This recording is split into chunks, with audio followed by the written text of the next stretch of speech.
They didn't hit her, didn't throw her down. They didn't have to. 3 men, 1 corridor, no cameras, and a training knife sliding slow across her tactical jacket, cutting fabric, cutting dignity, cutting everything she'd earned. Time for inspection, sweetheart.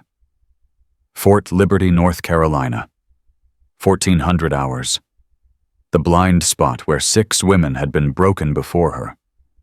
But they'd picked the wrong target, because in 2.7 seconds, all 3 would be on the ground. And when they saw her classified ID, the entire base would stop breathing. Subscribe now. Follow this story to the end. Comment your city, let me see how far this journey travels. The phone rang at 0347 hours. Colonel Marcus Thorne didn't need to check the caller ID. Only 3 people had this number, and 2 of them were dead. He answered on the second ring. Thorne.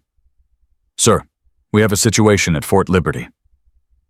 Thorne sat up in bed, 64-years-old bones protesting the movement.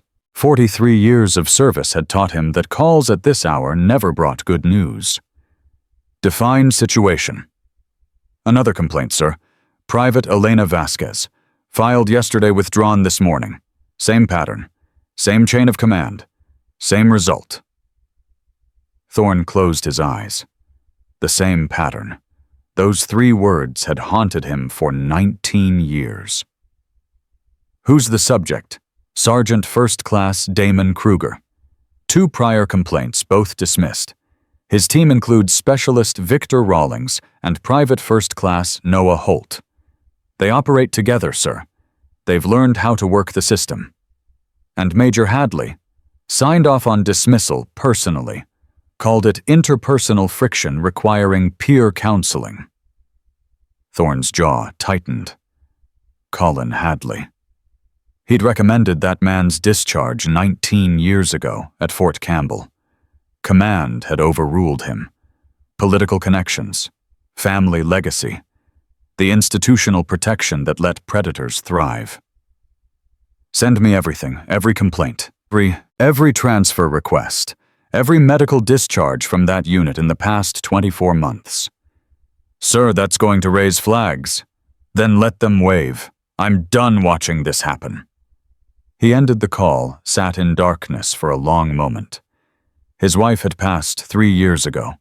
His son was deployed somewhere he couldn't mention. All Thorne had left was the uniform and the mission it represented. And right now, that mission was failing women who trusted it. The files arrived by secure courier at 0600.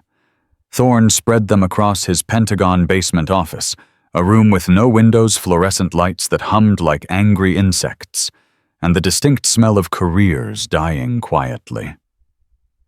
7 formal complaints in 24 months, all routed through Major Hadley, all dismissed. Private First Class Maria Santos transferred to Fort Hood after filing complaint. Career trajectory flatlined. Specialist Jennifer Okafor, medical discharge. Adjustment disorder. 22 years old, stellar service record gone in 6 months. Staff Sergeant Dana Weiss, the worst one. Cornered in the equipment bay's eastern corridor. Assaulted. Filed formal complaint with documentation. Hadley dismissed it as misunderstanding. 3 weeks later, she withdrew the complaint. 4 weeks after that, medical discharge. Stress-related condition. Thorne had tried to reach Dana Weiss. 3 calls, 2 emails, no response. He understood why. Speaking up hadn't saved her. It had ended her. But it was the 7th file that stopped his breathing. Private Elena Vasquez. 22 years old. First-generation Cuban-American. Top scores in her training class. The kind of soldier who made you believe the future of the military was bright. She'd filed her complaint yesterday morning, withdrawn it by noon. The speed of that withdrawal told Thorne everything. Someone had gotten to her, intimidated her, made her understand that silence was safer than truth. The same playbook, the same predators, the same institutional failure. Thorne picked up his encrypted phone, scrolled to a contact he hadn't used in 3 months. She answered on the first ring. "Colonel, Lieutenant Mercer, I need you at Fort Liberty." Silence. Then, "What's the mission?" "Anonymous integration assessment. You'll go in as numbered armband 2119. No rank visible. No special forces insignia. Just another officer trying to keep up with elite soldiers." "And what am I really doing?" Thorne looked at the files spread before him. 7 women. 7 failures. 7 reasons why he couldn't let this continue. Hunting predators who think institutional protection makes them untouchable. I need you to make them touch you, document everything, and then show them exactly what a Green Beret looks like. Another pause. Longer this time. Rules of engagement. Observe until they cross the line. They will cross it, they always do. When they commit fully, you handle it your way. Just make sure there are witnesses for the aftermath. I want this documented so thoroughly that not even Hadley can make it disappear. Timeline, 72 hours, maybe less. These men have been escalating. They're confident, hungry. They'll move fast once they identify you as a target. Copy that. Her voice carried something he recognized, the cold certainty of someone who'd been powerless once and sworn never to be again. I'll be there tomorrow. Thorne ended the call, leaned back in his chair. Lieutenant Skylar Mercer, 26 years old, the youngest woman to ever complete Green Beret qualification. Tier 1 operator. The person SOCOM called when problems needed to disappear quietly and permanently. He'd trained her himself starting 7 years ago, when she was a 19-year-old recruit with fire in her eyes and something to prove. She'd proven it, over and over. Mission after mission, until her record spoke louder than any argument about whether women belonged in special forces. But what made Skylar exceptional wasn't what Thorne taught her. It was what she brought with her, the patience, the focus, the absolute refusal to let silence be mistaken for weakness. She'd learned those lessons the hard way, and now she was going to teach them to 3 men who'd never faced consequences for anything. Skylar Mercer sat in her apartment phone, still warm in her hand. Fort Liberty. Anonymous assessment. Predators who thought they were protected.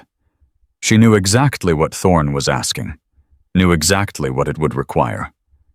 And she knew exactly why she was going to say yes.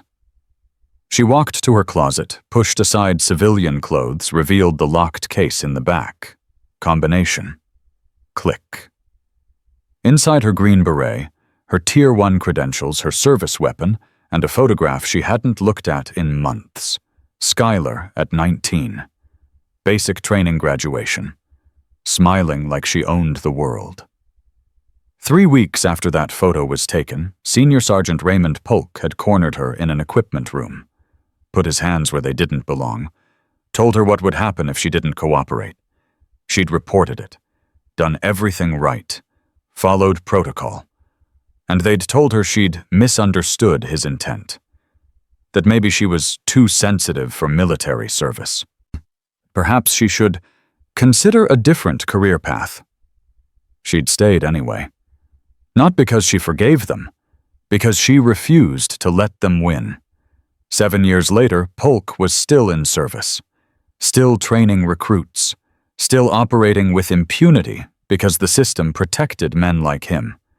Skylar had made peace with that failure, had channeled her rage into becoming the kind of operator no one could dismiss or ignore. But this Fort Liberty Kruger, Hadley, 7 women whose careers had been destroyed. This was different. This was her chance to do what should have been done for her. What should have been done for every woman who'd been cornered and silenced and told her truth didn't matter. She picked up her phone, dialed a number from memory. Dana Weiss. Silence, then suspicious. Who is this? My name is Skylar Mercer. I'm a lieutenant with Army Special Forces. Colonel Marcus Thorne gave me your file. I don't have anything to say. I'm not asking you to say anything. I'm asking you to listen. She heard breathing. Ragged. The sound of someone who'd spent 16 months trying to forget something unforgettable. I'm going to Fort Liberty tomorrow, Skylar continued. I'm going to find the men who hurt you. I'm going to document what they do, and then I'm going to stop them. They'll bury you. Like they buried me. Like they bury everyone. No, they won't. Because I'm not going in as a victim. I'm going in as bait with teeth. And when they bite, I'm going to show them what real consequences look like. Silence stretched. Then softer. Why are you telling me this? Because you deserve to know it's happening. Because your complaint wasn't worthless, it was evidence. Because what happened to you is going to help me take them down. Dana Weiss made a sound that might have been a laugh, or might have been a sob. They cornered me in the equipment bay. Eastern corridor. No cameras. Kruger held me while Rawlings... She stopped. Started again. I can still feel his hands. I know. You don't know. You can't. I was 19, equipment room at Fort Benning, senior sergeant named Polk. I know exactly what it feels like. The line went quiet. When Dana spoke again, her voice had changed. Harder. More certain. Eastern corridor, 1400 hours. That's when they hunt. That's when no one's around. Thank you. Don't thank me. Just make them pay. Fort Liberty sprawled across hundreds of thousands of acres of North Carolina pine forest. Training grounds, live fire ranges, kill houses, barracks arranged in precise military rows. Skylar arrived at 0600 Humvee, dropping her at the admin building without ceremony. Standard fatigues. No rank insignia. Numbered armband 219. Anonymous integration officer. Another face in the crowd. The staff sergeant at the desk barely looked up as he processed her paperwork. You're assigned to mixed unit training rotation. 0700 formation equipment bay for gear issue. He stamped her papers, slid them across. Questions? No. He looked at her then. Really looked. Taking in the buzzed auburn hair, the compact frame, the way she stood with weight balanced on both feet, ready to move in any direction. His expression shifted. Recognition without understanding. The sense that she was something other than what she appeared. But he said nothing. Just waved her through. Skylar crossed the parade ground as morning light broke over the eastern tree line. Soldiers everywhere moving with purpose, voices calling cadence the familiar soundtrack of military life. She'd spent 7 years in places like this. Knew the rhythms, the hierarchies, the unspoken rules that governed everything. She also knew where to find predators.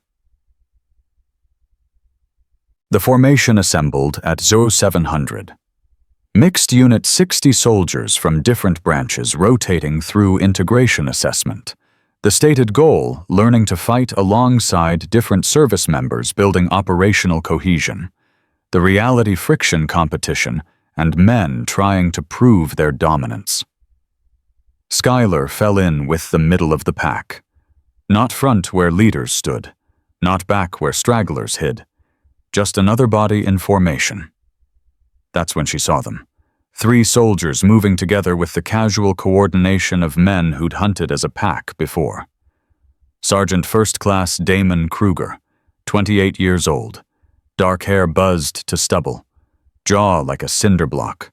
Eyes that didn't look at people, they assessed them. categorized them. Target or threat. Worth engaging or worth dismissing. Specialist Victor Rawlings, 26. Broad shoulders, the kind of mass that came from obsessive weight training. He moved with deliberate heaviness, like a man who knew his size was weapon enough. Private First Class Noah Holt, 24. Wiry, sharp-eyed. The calculating one. He hung back, observed, waited for openings. Together, they were dangerous. Not because of individual skill, but because they'd learned to coordinate, to identify targets, to isolate and intimidate and assault while maintaining plausible deniability. Their eyes swept the formation, hunting for opportunity. When they passed over Skylar, they dismissed her instantly. Too small, too quiet, too forgettable. She kept her expression neutral. Perfect. Morning PT was designed to break people. High-intensity circuits, sprints in body armor, rope climbs, sandbag carries across loose sand. Skylar kept pace with the middle of the pack. Not struggling, not excelling, just competent enough to avoid notice. She'd completed this same workout hundreds of times. Could do it in her sleep. Had done it in combat conditions that would make these training grounds feel like vacation. But today, she made herself look adequate. Forgettable. Prey. During the rope climb, she let herself slip once, caught herself immediately, but the moment of apparent weakness was visible. Kruger was watching. She saw his smile, not encouragement assessment. Filing away information about the target he was building in his mind. After PT weapons qualification, M4 carbon, moving targets, timed drills. Skylar took her position at the firing line. The weapon felt like an extension of her hand. She'd fired more rounds in combat than most soldiers fired in their entire careers. She scored 42 out of 50. Expert level, but not exceptional. She deliberately grouped her misses to look like stress response rather than intention. 3 stations over, Kruger finished with 48. Called out his time loud enough for everyone to hear. When their eyes met, Skylar looked away first. Let her shoulders curve inward slightly, a subtle body language shift that signaled uncertainty. Kruger's smile widened. The hunt was beginning. Lunch came at 1200. Skylar sat alone at a corner table in the mess hall, ate quickly, kept her head down. The universal signal of someone who didn't want attention. Kruger walked past her table, deliberately bumped it with his hip. Not hard, just enough to rattle her tray. He didn't look back. Didn't apologize. Just kept walking. Skylar said nothing, but her hand tightened on her fork for exactly 1 second, then relaxed. Across the mess hall, Elena Vasquez sat with her unit. 22 years old. First-generation Cuban-American. Promising career that was being systematically destroyed. She flinched every time Kruger walked within 10 feet of her. Classic trauma response. The hypervigilance of someone who'd learned that danger wore a familiar uniform. Skylar watched her for 3 minutes. Memorized her patterns. The way she positioned herself with her back to the wall. The way her eyes tracked Kruger's movement even while she pretended not to notice him. 6 months of harassment had taught Elena Vasquez that she was never safe. That the institution meant to protect her had chosen her abuser instead. That was going to change. The afternoon brought combatives training. MC MAP Marine Corps Martial Arts Program. Level 3 techniques. Grappling. Joint manipulation. Weapon retention. The kind of close-quarters combat where skill mattered more than size. Skylar was paired with Rawlings. He outweighed her by 100 pounds, stood 6 inches taller. When the instructor called engage, he came at her with confidence bordering on arrogance. She let him take her down. Not dramatically, just allowed his weight advantage to work. Ended up on her back with him in mount position. He applied pressure. Not enough to hurt. Just enough to dominate. "Stay down," he whispered. "Learn your place." The instructor called stop. Rawlings stood, extended a hand to help her up. Schuyler stood without taking it. A subtle thing, but Rawlings noticed. His eyes narrowed. "You okay?" False concern. The kind of question that wasn't really a question. "Fine." They reset. Engaged again. This time Schuyler defended better. Not winning, just making him work for it. Showing enough skill that he couldn't dismiss her entirely, but not so much that he'd recognize danger. After the third round, Rawlings was breathing hard. Schuyler's breathing remained steady. He noticed. And something shifted in his expression. Confusion. The first crack in certainty. At 17:30, Schuyler walked the facility perimeter, familiarizing herself with layout, memorizing routes, identifying choke points. The equipment bay sat on the eastern edge of the training grounds. Older building, cinder block walls, narrow corridors, and in the back the eastern corridor. The blind spot where no cameras reached. This was where Donna Weiss had been cornered 16 months ago. Where the assault that destroyed her career had happened. Where Kruger and his pack had learned they could operate with impunity. Schuyler walked the corridor slowly. 23 steps from entrance to dead end. 2 blind corners.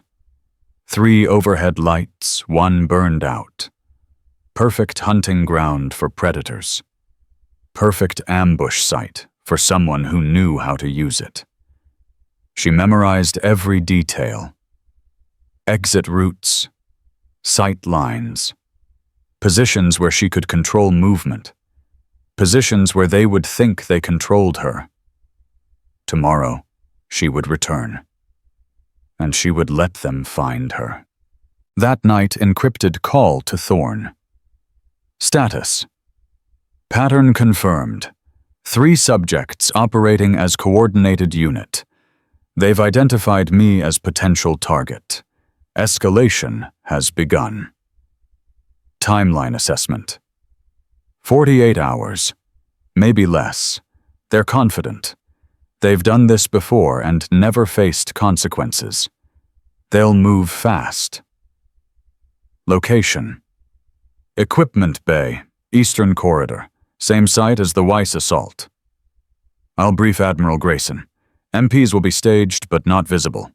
When you trigger intervention, response time will be 60 seconds. I won't need 60. I'll need 10. 60 is for paperwork. Thorne paused. Schuyler, I know why this matters to you. I know what happened at Benning. Her jaw tightened. That's not why I'm doing this. It's part of why, and that's okay. But I need to know you can maintain operational control. This isn't about revenge. It's about documentation, evidence, building a case that not even Hadley can bury. I know the mission, sir. I know you do. That's why I called you. Another pause. Your father would be proud. Schuyler's breath caught her father. Master Sergeant William Mercer killed in action in Afghanistan when she was 12. The man who'd taught her to shoot to fight, to never accept less than she deserved. Thank you, sir. Don't thank me yet. Get the evidence. Stop the predators. Then we rebuild the system that let them operate. The call ended. Schuyler lay in her bunk staring at the ceiling. Tomorrow would bring more harassment, more boundary testing, more predators circling closer, and soon, probably within 48 hours, they would strike. When they did, she would be ready. Not with rage, not with revenge, with precision, with documentation, and with the absolute certainty that justice, when delivered correctly, didn't announce itself. It just struck. Day 2 began at 0500. Skylar woke before her alarm already running tactical scenarios. 3 opponents, coordinated, operating on familiar territory with institutional protection. Under normal circumstances, those would be difficult odds, but these weren't normal circumstances, because they didn't know they were fighting. They thought they were hunting, thought their target was isolated and vulnerable and powerless. They were wrong on all 3 counts. Morning formation. Kruger positioned himself directly behind her, close enough that she could feel his presence without seeing him.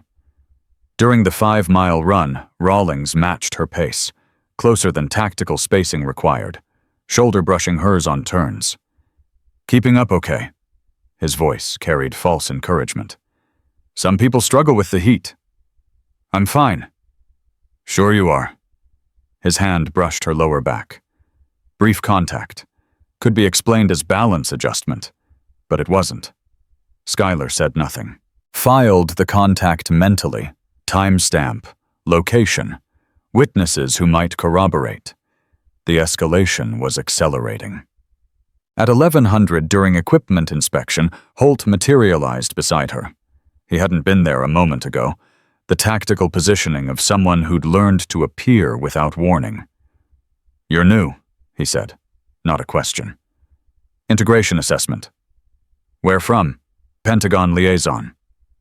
"Long way from a desk." His eyes tracked her body in a way that wasn't professional. "Must be hard keeping up with real soldiers." "I manage." "Do you?" He stepped closer, into her space. "Because from what I've seen, you're barely holding on, struggling with basic drills, flinching during combatives." Skylar met his eyes. "Is there a point to this conversation?" "Just an observation. Some people aren't cut out for field work. No shame in admitting it." He smiled, the smile of a predator who'd spotted weakness and was filing it away for later use. "We can help you. Show you the ropes." His hand landed on her shoulder, squeezed slightly. "Teamwork, right?" "I don't need help." "Everyone needs help sometime." Another squeeze. Harder. "Just remember who offered." He walked away. Skylar watched him go. 3 contacts in 2 days. Verbal harassment escalating to physical touch. The pattern was clear. They were preparing to strike. At 14:30, Skylar made her move. She walked to the equipment bay alone, deliberately visible, moving with purpose but apparent vulnerability. Inside, she browsed through gear, checking inventory, examining equipment, playing the role of anonymous officer doing her job. She felt them before she saw them. 3 presents converging. Not surrounding yet just positioning. Creating opportunity that would look like coincidence. Kruger spoke first. "Didn't expect to see you here." "Inventory check. Need any help?" "No." He stepped closer. Rawlings flanked left. Holt moved to block the exit behind her. Triangle formation. The same positioning they'd used on Dana Weiss, on Elena Vasquez, on every woman they'd targeted. "Thing is," Kruger said, "we've been watching you. 2 days now, and we've noticed some problems with your performance." "My performance is adequate."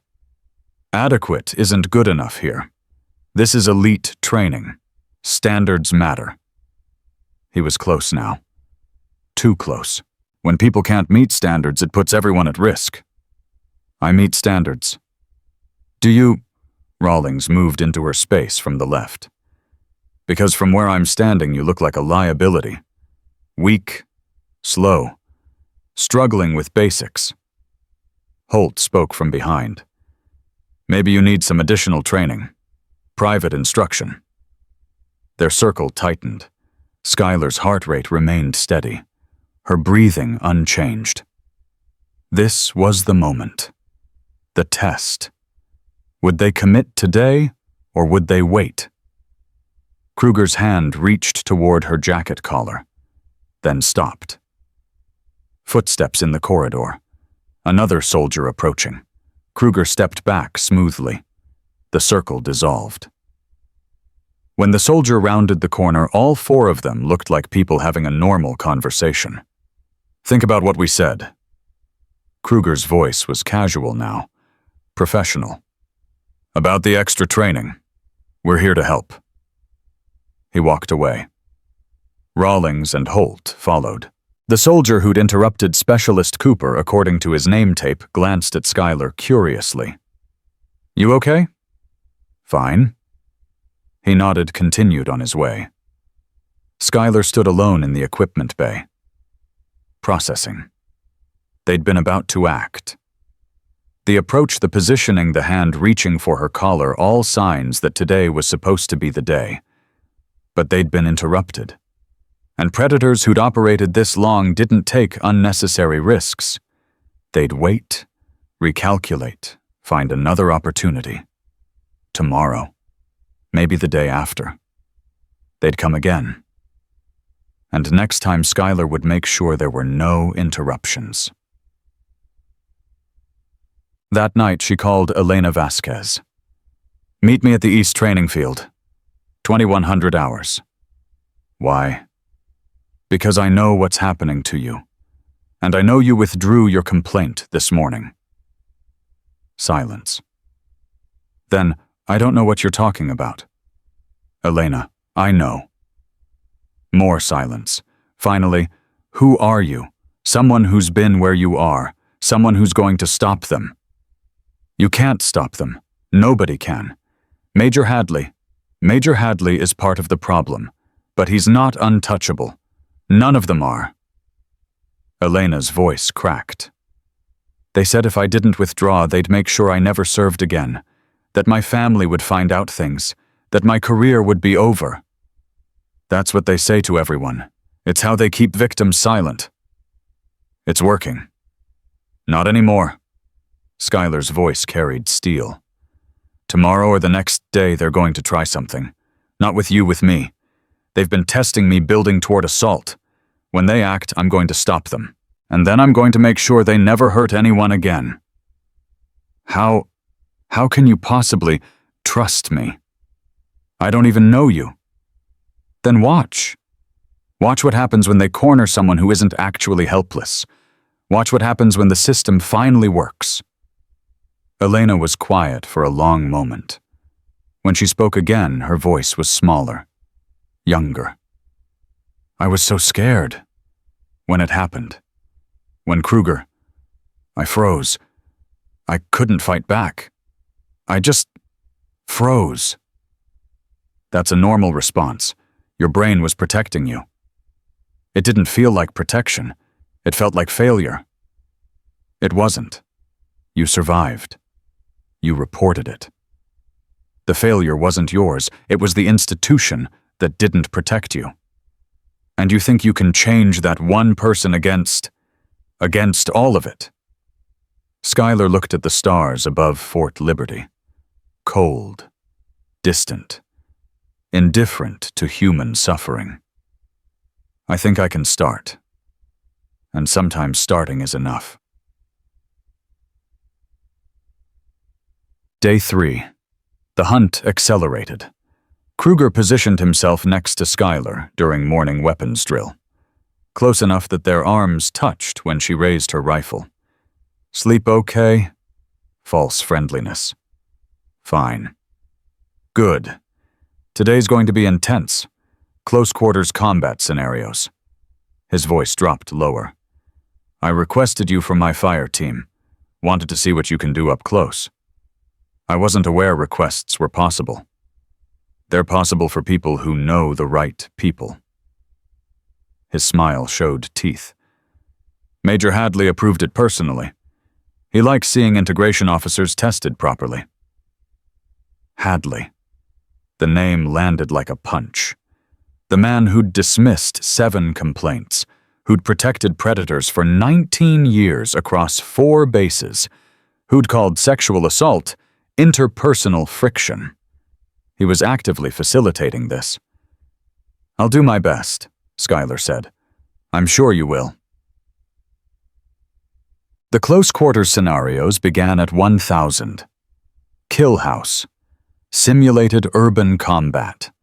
4-person fire teams moving through tight corridors, clearing rooms, engaging pop-up targets. Skylar was assigned to Kruger's team. Kruger on point. Rawlings rear guard. Holt middle. Skylar slotted between them. Surrounded.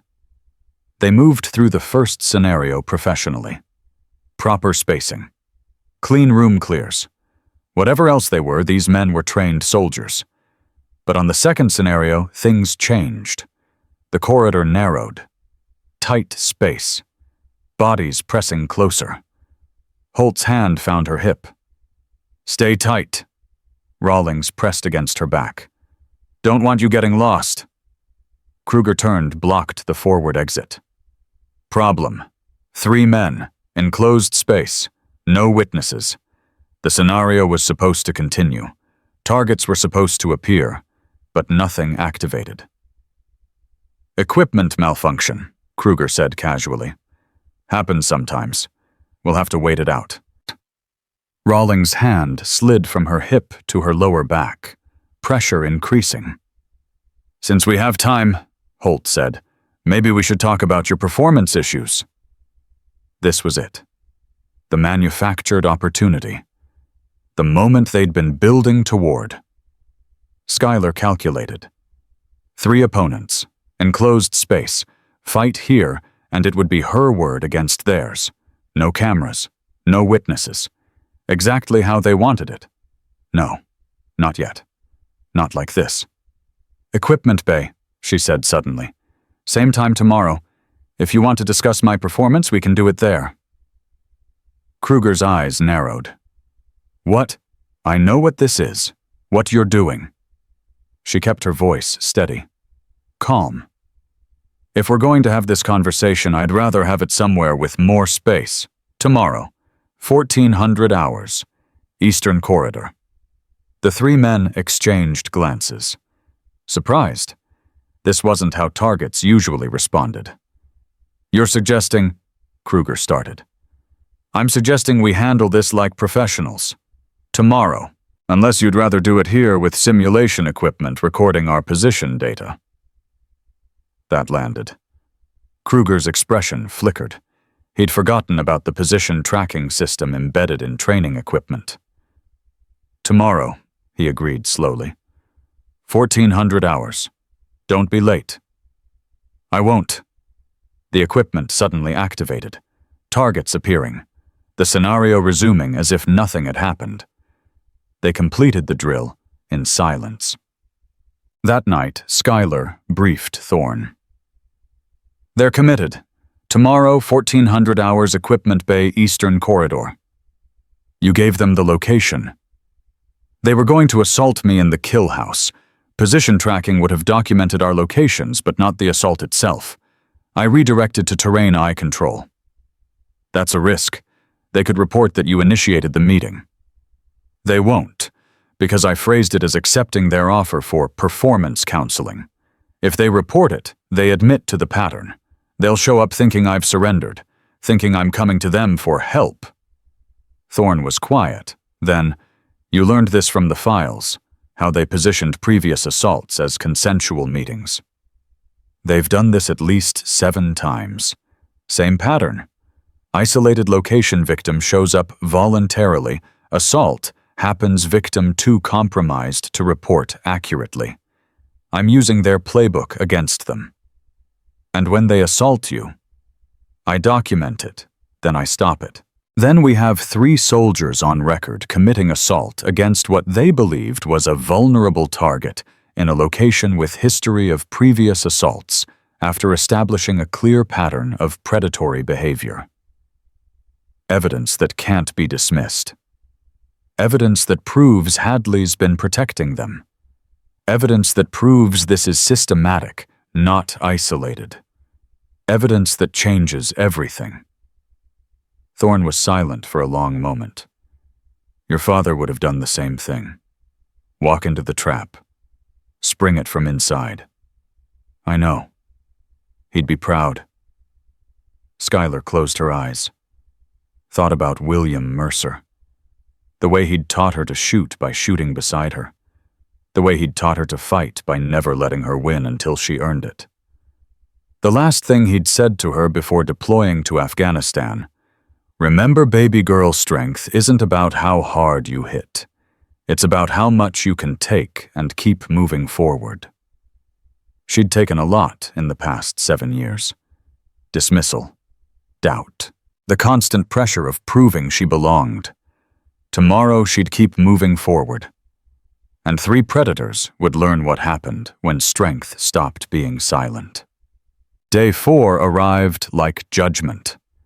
Skylar woke at 0500, ran through scenarios one final time.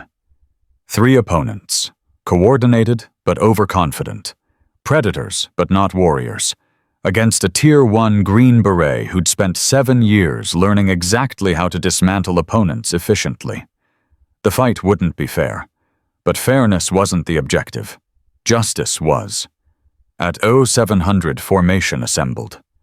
Morning PT, weapons drill. Everything normal, but underneath the routine tension building. Kruger watching her. Rawlings flexing his hands like a fighter preparing to strike. Holt's eyes tracking her every movement. They knew what was coming. Thought they knew. At 1100, Skylar caught Elena Vasquez's eye across the mess hall.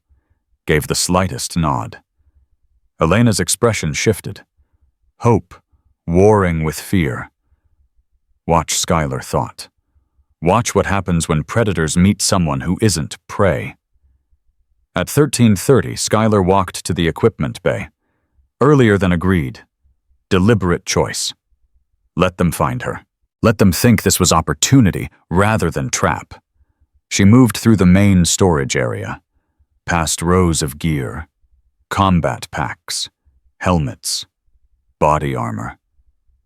Into the eastern corridor, the blind spot, the killing floor. 23 steps from entrance to dead end. 2 blind corners. 3 overhead lights. She positioned herself halfway down, back partially turned. Vulnerable. Available. The perfect target. At exactly 1400 hours, she heard them coming. 3 sets of boots on concrete, moving with coordinated purpose. Hunters who thought they'd found helpless prey. They were wrong. The corridor awaited. The knife awaited. The moment awaited. And Lieutenant Skylar Mercer, Green Beret. Tier 1 operator survivor. She was ready. They entered in formation. Kruger first, Rawlings left flank, Holt sealing the exit behind. The same triangle they'd used on every victim before her. "You came," Kruger's voice carried satisfaction. "Wasn't sure you would." Skylar turned slowly, kept her expression neutral. "You said we should talk about my performance." "That's right, we did." He stepped closer. Rawlings mirrored the movement. The triangle tightened. "Thing is," Kruger continued, "we've been discussing your situation. All 3 of us. And we agree you need some serious correction." "Correction?" "Standards matter here. When someone can't meet them, it affects everyone. Creates weakness in the unit." Another step. "We're going to help you understand that. I understand standards." "Do you?" Holt spoke from behind her, closer than she'd calculated. "Because from where I'm standing, you don't understand anything about how things work here." Skylar's pulse remained steady. 62 beats per minute. Combat baseline. "Then explain it to me." Kruger smiled. The smile of a predator who'd cornered prey so many times, he'd stopped expecting resistance. "Happy to." His hand shot out, grabbed the collar of her tactical jacket. Not gentle. Possessive. "First lesson. When superior soldiers offer guidance, you accept it, gratefully. Let go. Second lesson. His grip tightened. Women in this program exist because politics demands it. Not because you belong here, not because you've earned anything, because someone somewhere decided diversity matters more than combat effectiveness. I said let go. Third lesson. He pulled her closer, close enough that she could smell coffee on his breath. When we tell you something, you listen. When we correct you, you thank us. When we touch you, you don't touch me. You remember that we're doing you a favor, helping you understand your place. Rawlings moved behind her. His hands found her shoulders, pressure pushing downward. On your knees might be a good start, he said. Show some respect. Skylar didn't move, didn't kneel, didn't show fear. Last chance, she said quietly. Walk away. Kruger laughed. The sound echoed off concrete walls. Walk away, sweetheart. We own this corridor. We own this base. We own Major Hadley, and he owns everyone who matters. He released her collar, reached for something at his belt. You're going to learn that lesson right now. The training knife appeared. Rubberized blade. Non-lethal, but humiliating. The same weapon used on Donna Weiss. The same ritual of degradation. Your jacket's out of regulation, Holt said. Too tight across the chest, unprofessional. We should fix that. Kruger raised the knife, pressed the blade against her collar. Hold still. This won't hurt. Much. The blade began to move. Slow, deliberate, parting fabric. Skylar felt the pressure against her chest, felt the jacket separate, felt the violation beginning. 3 seconds of documentation, 3 seconds of establishing their intent beyond any doubt. Then she moved. Her right hand snapped upward and seized Kruger's wrist at the pressure point where nerve cluster met bone. 7 years of Special Forces training compressed into a single precise motion. Kruger's fingers spasmed. Involuntary nerve response. The knife clattered to concrete. Before it finished bouncing, Skylar's left palm drove upward. Strike to chin. 45-degree angle. Force transmitted through jaw into equilibrium center. Kruger's head snapped back. His body followed. He hit the wall behind him with enough force to crack plaster, then slid down to the floor. 1.1 seconds elapsed. Rawlings reacted on instinct, charged forward. 220 pounds of mass aimed at overwhelming her through sheer size. He reached for her, started to lift. Skylar didn't resist, went with his momentum, used his strength against him. Her arms snaked around his neck. Modified rear naked choke, one hand controlling his wrist, the other driving his elbow toward hyperextension. The pop was audible, shoulder joint stressed beyond tolerance. Rawlings screamed, high-pitched, pain overriding everything else. She controlled his descent, put him face down on concrete, arm locked behind him. Not broken, just comprehensively immobilized. 2.4 seconds total. Holt moved toward the dropped knife. Tactical thinking. Arm himself, then engage. Smart, but too slow. Skylar's boot intercepted his hand 6 inches from the blade, pinned it to concrete with precise pressure. He tried to rise. Her other foot swept his base, knee to ground. She followed him down. Full mount position, forearm across his throat. Not crushing. Controlling. His options eliminated. His choices removed. His certainty shattered. Done, Skylar asked. Her breathing remained steady. Not even elevated. As if dismantling 3 opponents in under 3 seconds was routine. For her it was. Holt's eyes were wide, confusion and terror warring for dominance. How did you... I asked if you're done. Yes. The word came out strangled. Yes, I'm done. Skylar rose. Smooth motion, no hesitation. She stepped back, created distance, but didn't let them recover. Kruger was trying to stand. Failing. His equilibrium destroyed by the palm strike. Rawlings whimpered on the ground, cradling his shoulder. Holt remained frozen, staring at her like she'd transformed into something impossible. Stay down, Skylar said. All of you. They stayed. Footsteps echoed from the corridor entrance. Multiple sets, moving fast, MPs, responding to the alert Skylar had triggered 30 seconds before entering the building. Gunnery Sergeant Morrison appeared first, 2 corporals behind him, Admiral Grayson 30 seconds after that. They rounded the corner and stopped.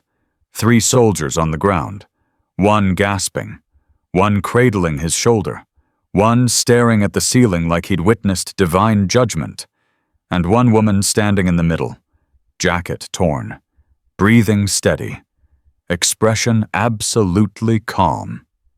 Morrison's hand moved toward his sidearm. Reflex. Then stopped. Because something in the scene didn't match expectations. The woman wasn't panicked, wasn't crying, wasn't victim. She was operator. Commander, Morrison said. Then corrected himself.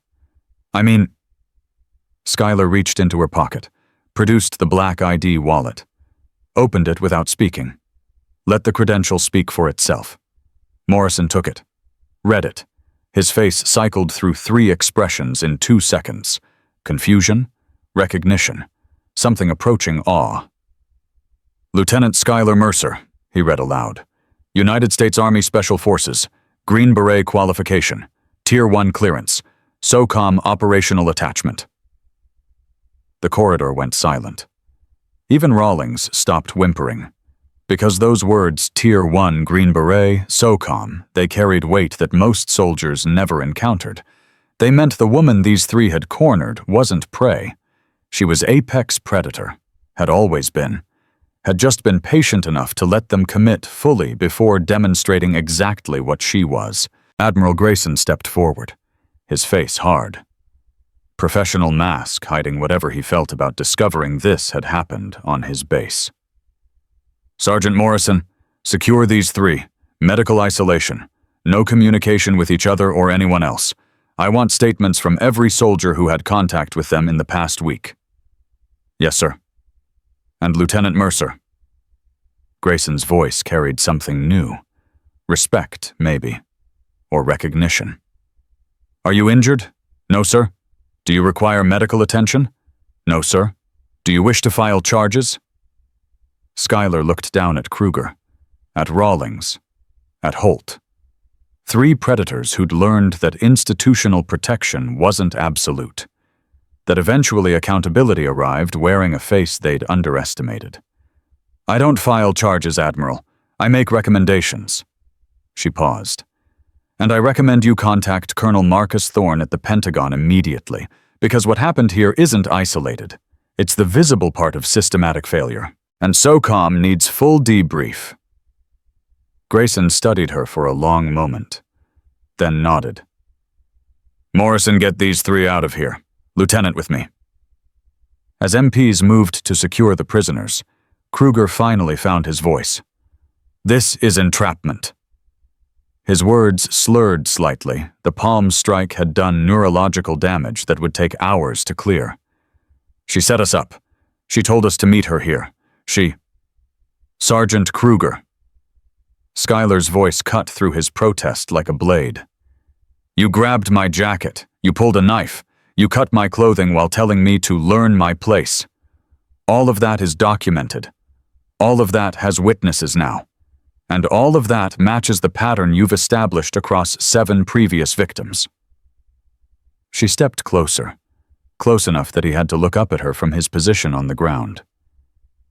You made 3 mistakes. First, you assumed silence meant weakness. Second, you assumed isolation meant vulnerability. Third, you assumed that cutting a woman's jacket meant you were in control. She crouched down, met his eyes directly. You were wrong on all 3 counts, and now you'll have the rest of your very short military career to think about why. She stood, walked toward the exit, didn't look back.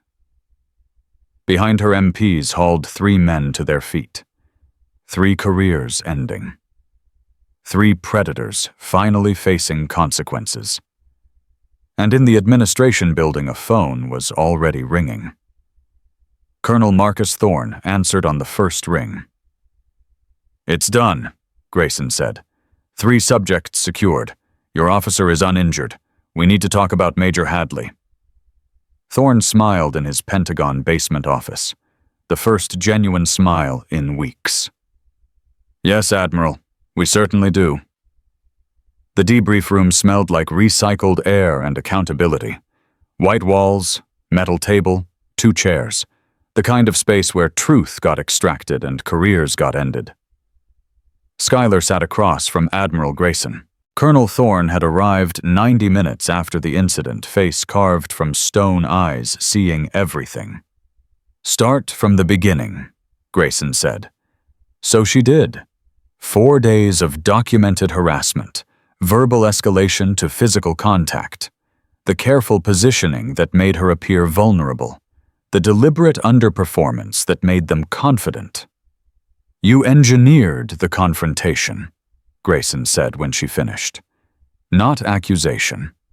Assessment. I positioned myself as available target in a location where previous assaults occurred. I documented their harassment pattern. I allowed them to commit fully before intervening. The fact that I wasn't actually helpless doesn't make their intent less criminal. Some would call that entrapment. Some would be wrong. Schuyler kept her voice level. Entrapment requires inducing someone to commit a crime they wouldn't otherwise commit. I didn't induce anything. I provided opportunity for men who'd already demonstrated predatory behavior to assault someone they believed was vulnerable. Thorne spoke for the first time. She's right, Corbin. These 3 have a documented pattern. 7 complaints in 24 months, all dismissed by the same chain of command, all following the same methodology. You're talking about Hadley.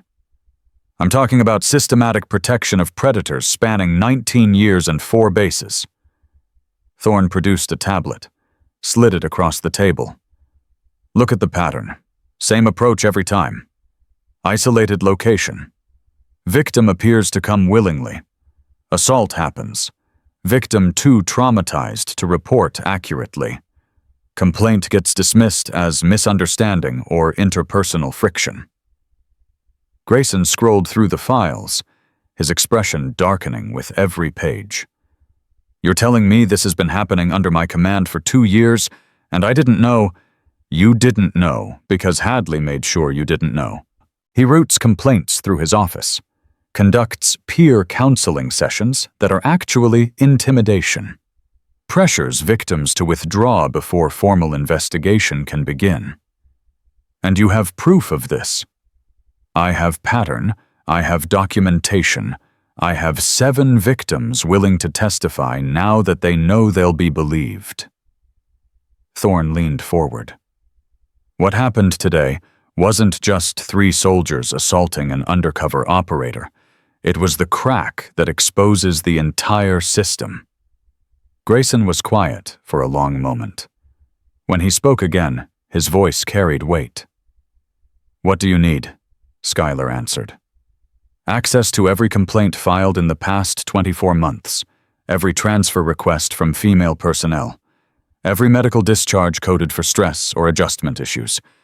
And I need to interview Major Hadley.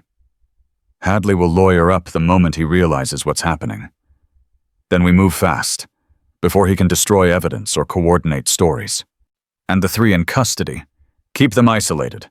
They'll turn on each other within 48 hours. Men like that always do when they realize protection isn't coming.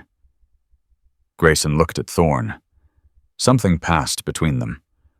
Old soldiers recognizing the moment when politics stopped mattering and justice started. Do it, Grayson said. Whatever you need. Full access. Full authority. I want this cleaned up. Thank you, Admiral. Don't thank me. His voice hardened. This happened on my watch. That's a failure I'll be answering for. The least I can do is make sure the people who caused it answer too. Elena Vasquez arrived at 1900 hours. She stood in the doorway of the interview room, 22 years old, looking like she'd aged a decade in 6 months. Her eyes went immediately to Skylar's torn jacket. Is it true? Her voice barely above a whisper. What people are saying. It's true. All 3 of them. All 3. In custody. Facing court-martial. Elena's legs gave out. She caught herself on the doorframe, slid down until she was sitting on the floor. I thought... She stopped. Started again. I thought I was crazy. That I was making it up. That I was too sensitive like Major Hadley said. That I should just... You weren't crazy. You weren't making it up. And there's nothing wrong with being sensitive to being assaulted. Skylar moved to the floor, sat across from Elena. 2 women in a military building finally speaking truth. He said if I didn't withdraw my complaint, he'd make sure I never served again. Elena's voice cracked. That my family would find out things. That everyone back home would know That's what they say to everyone. It's how they keep victims silent. It worked. It's not going to work anymore. Elena looked up, her eyes wet but fierce. They'll say I'm lying, that I wanted it, that I went to him willingly. They'll say a lot of things, and then we'll show them the evidence. 7 victims, same pattern, same perpetrators, same commanding officer dismissing complaints. That's not he said, she said. That's systematic predation with institutional protection. What happens now? Now you tell your story, to investigators, to prosecutors, to whoever needs to hear it. Skylar reached out, touched Elena's hand. Your voice matters. What happened to you matters. And for the first time you're going to be believed. Elena broke. The tears she'd been holding back for 6 months finally releasing. Skylar let her cry. Didn't offer empty comfort. Didn't pretend everything was okay. Because it wasn't okay. What had happened to Elena, to Dana Weiss, to 7 other women whose names were in those files, none of it was okay. But it was going to change. Starting now. Will you testify? Skylar asked when the tears slowed. Elena wiped her face, straightened her spine. Yes, even if it's hard, even if they try to discredit you. Especially then. Something new in her voice. Something that hadn't been there before. Because if I don't, they'll do it to someone else. And I can't. I won't let that happen. Skylar nodded. Saw in Elena the same determination she'd carried at 19. The same refusal to let being victimized mean being defeated. Then let's get started. The first crack appeared at 2200 hours. Private First Class Noah Holt, the youngest of the 3, requested to speak with investigators. Alone. Skylar watched through one-way glass as he sat in the interrogation room. 24 years old, looking every bit of 12. The investigator Major Patricia Wells from SOCOM's Oversight Division took her seat across from him. You asked to talk, so talk. I want a deal. What kind of deal? I tell you everything. About Kruger, about Rawlings, about Major Hadley. Holt's voice cracked. Everything. And you reduce my charges. That depends on what you tell me. Holt looked at the table. When he spoke again, his voice was different. Younger. Scared. It started 6 months ago. I was new to the unit. Kruger approached me, said he could show me how things really worked here, how to get ahead, how to have fun. What kind of fun? Women. The ones who came through integration programs. Kruger said they were fair game, that Hadley would make sure nothing stuck, that we could do whatever we wanted as long as we were careful. Major Wells kept her expression neutral. And you believed him. He showed me the files. Previous complaints, all dismissed, all victims transferred out or discharged. Holt's hands shook. He said it was foolproof, that the system protected people who knew how to use it. So you participated? Yes, I participated. How many times? Holt was quiet, his jaw working. How many times private? 4 women, over 6 months. Behind the glass, Schuyler's hands clenched into fists. 4. This one soldier alone. 4 victims she hadn't known about. 4 more names to add to the list. Names, Major Wells said. I want names. Holt gave them, one by one. Each name another failure of the system meant to protect. And Hadley. What's his involvement? He runs it. Holt looked up finally. He's the one who taught Kruger. Years ago at Fort Campbell, showed him how to identify targets, how to isolate them, how to pressure them into silence afterward. You're saying Major Hadley actively trained subordinates in predatory behavior? I'm saying he built a system, a whole system, and he's been running it for years, across multiple bases with multiple teams. The word landed like a bomb. Teams.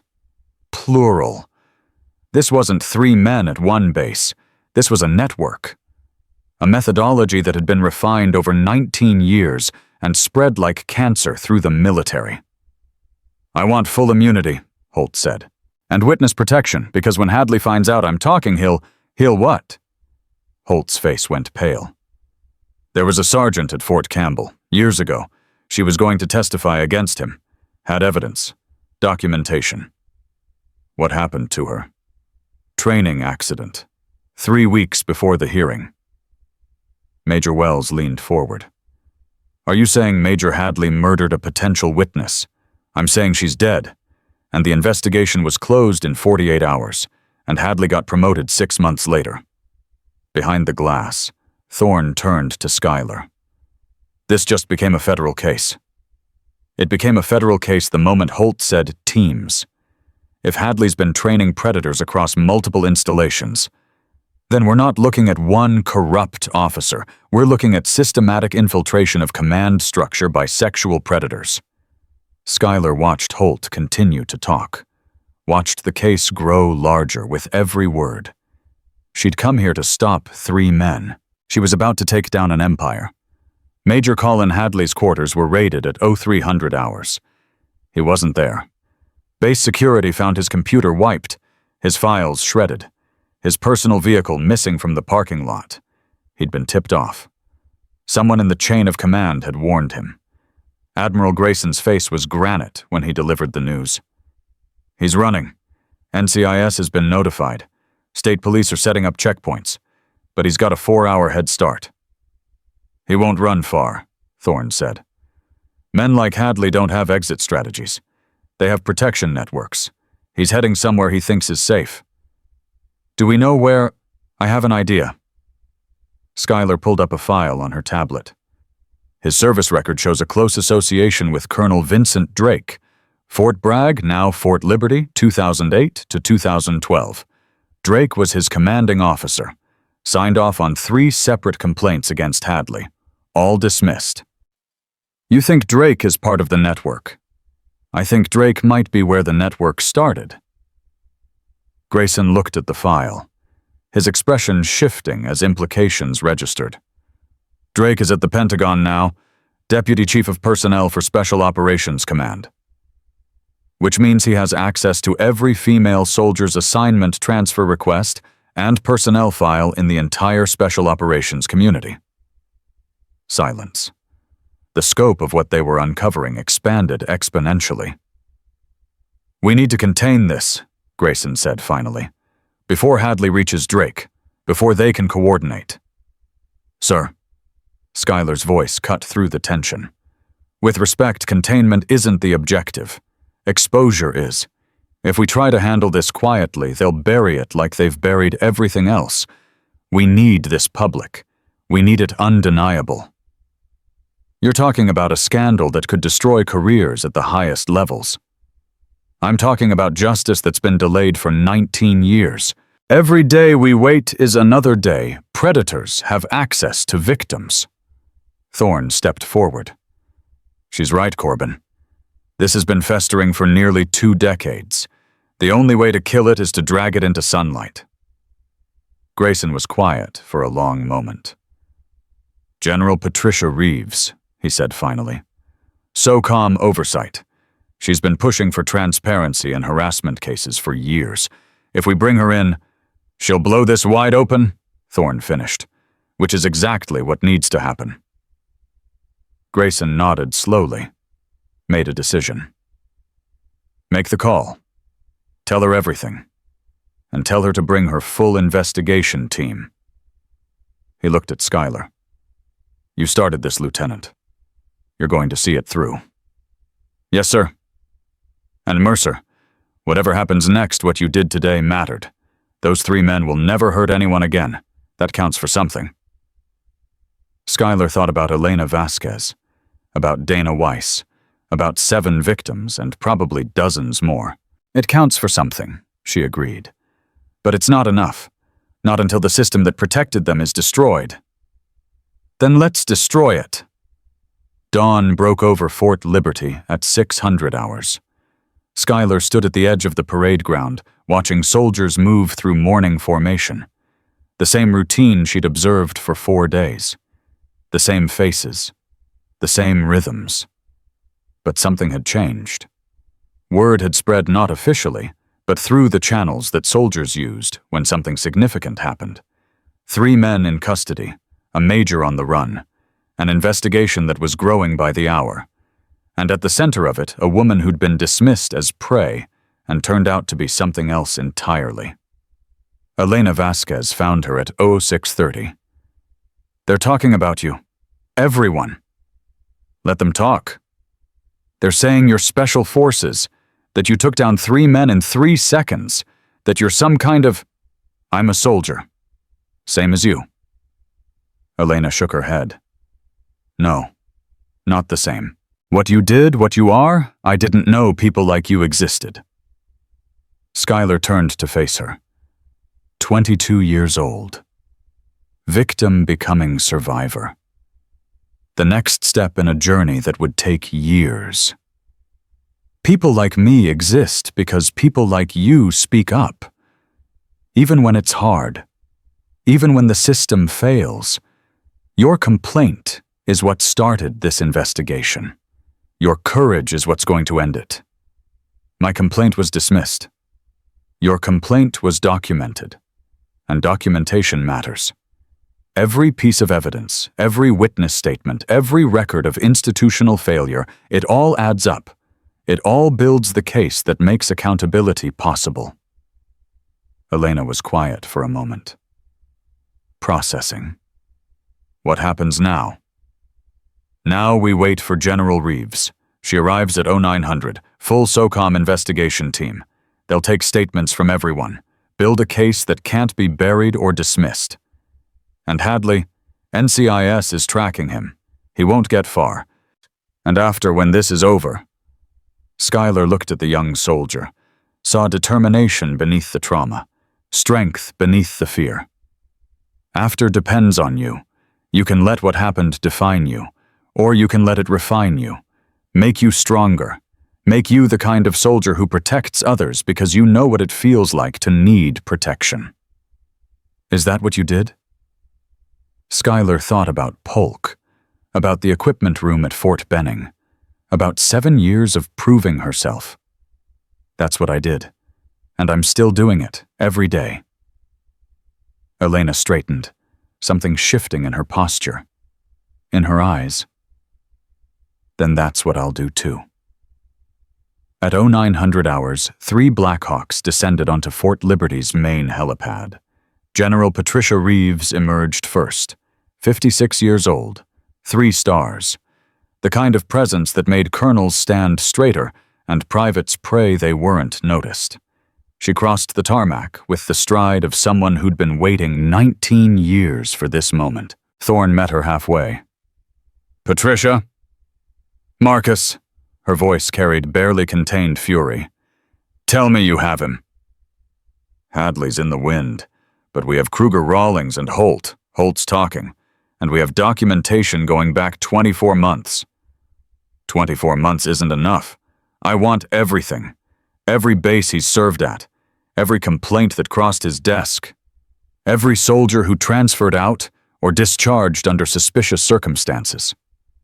That could be hundreds of cases.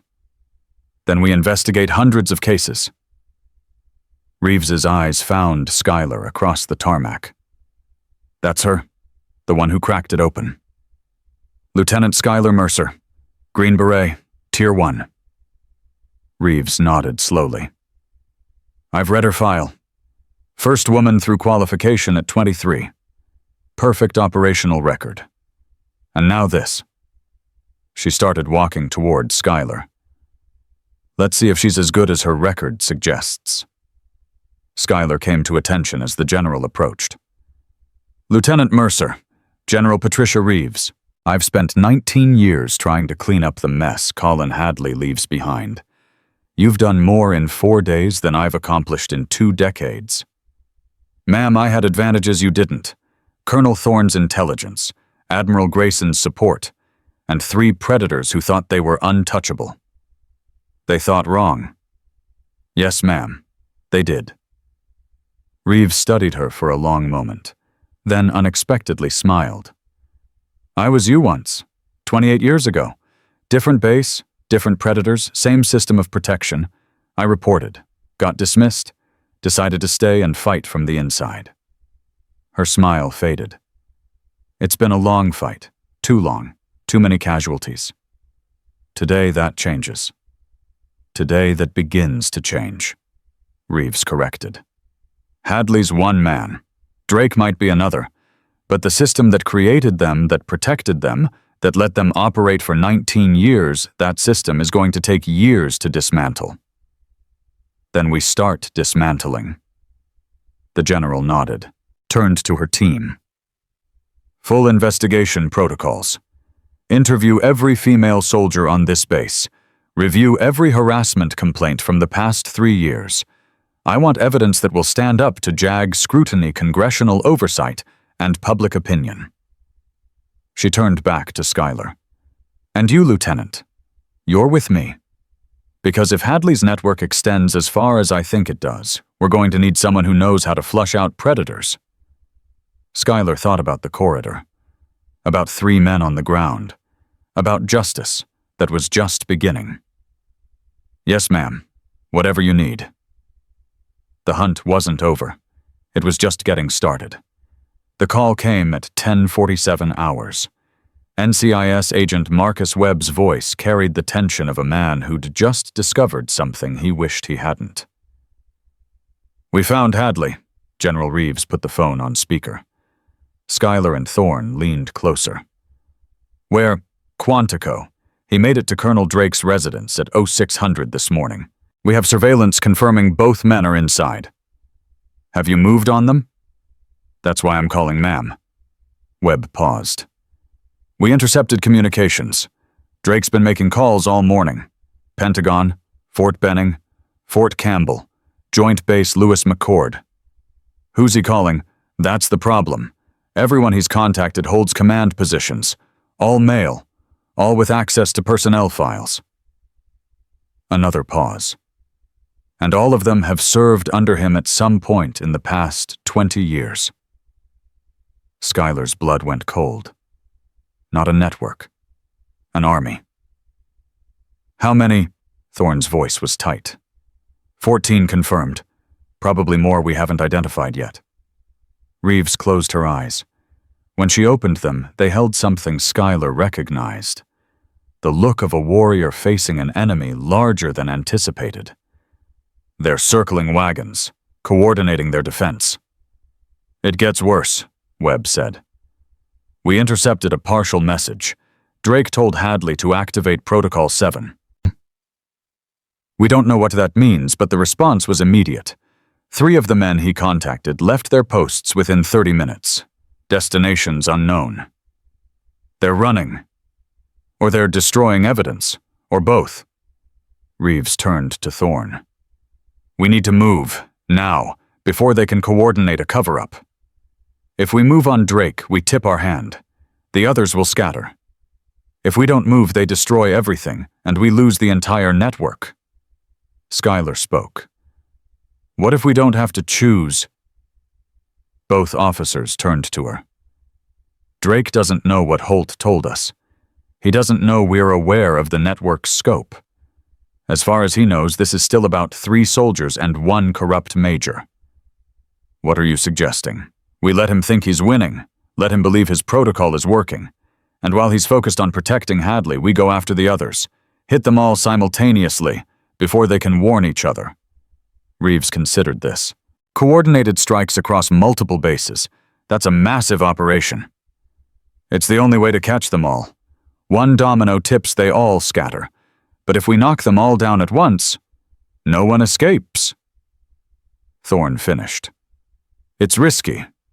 If any of them gets warning, then we fail. But if we do nothing, we definitely fail.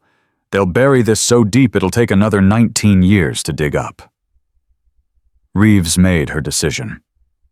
Webb, how many teams can you mobilize in the next 6 hours? If I call in every favor I have, maybe 15. Make it happen. I want simultaneous arrest warrants executed at 1800 hours. Every name on that list. Every base. Same moment. Ma'am, that's going to require coordination with, I'll handle the politics. You handle the logistics. Her voice hardened. These men have been hunting women in uniform for 2 decades. Today they become the hunted. The next 6 hours were controlled chaos. Thorne worked the phones calling in contacts from 43 years of service. Old debts, shared secrets, the currency of men who'd served together in places the public never knew about. Reeves coordinated with JAG, securing warrants that would hold up under scrutiny. Each one required evidence. Each one required justification. Each one required navigating the political minefield of accusing senior officers of systematic sexual assault. Schuyler did what she did best. She studied the targets. 14 men, 14 command positions, 14 nodes in a network that had been operating for 20 years. Colonel Vincent Drake Pentagon, the architect, the one who'd trained Hadley, who'd probably trained others before him, Lieutenant Colonel Marcus Webb, Fort Benning. Ironic that he shared a name with the NCIS agent hunting him. 6 complaints in his file. All dismissed. Major Stephen Cross, Fort Campbell, Hadley's predecessor, the one who'd taught Hadley everything he knew. The list went on. Names and ranks and bases and victims. So many victims.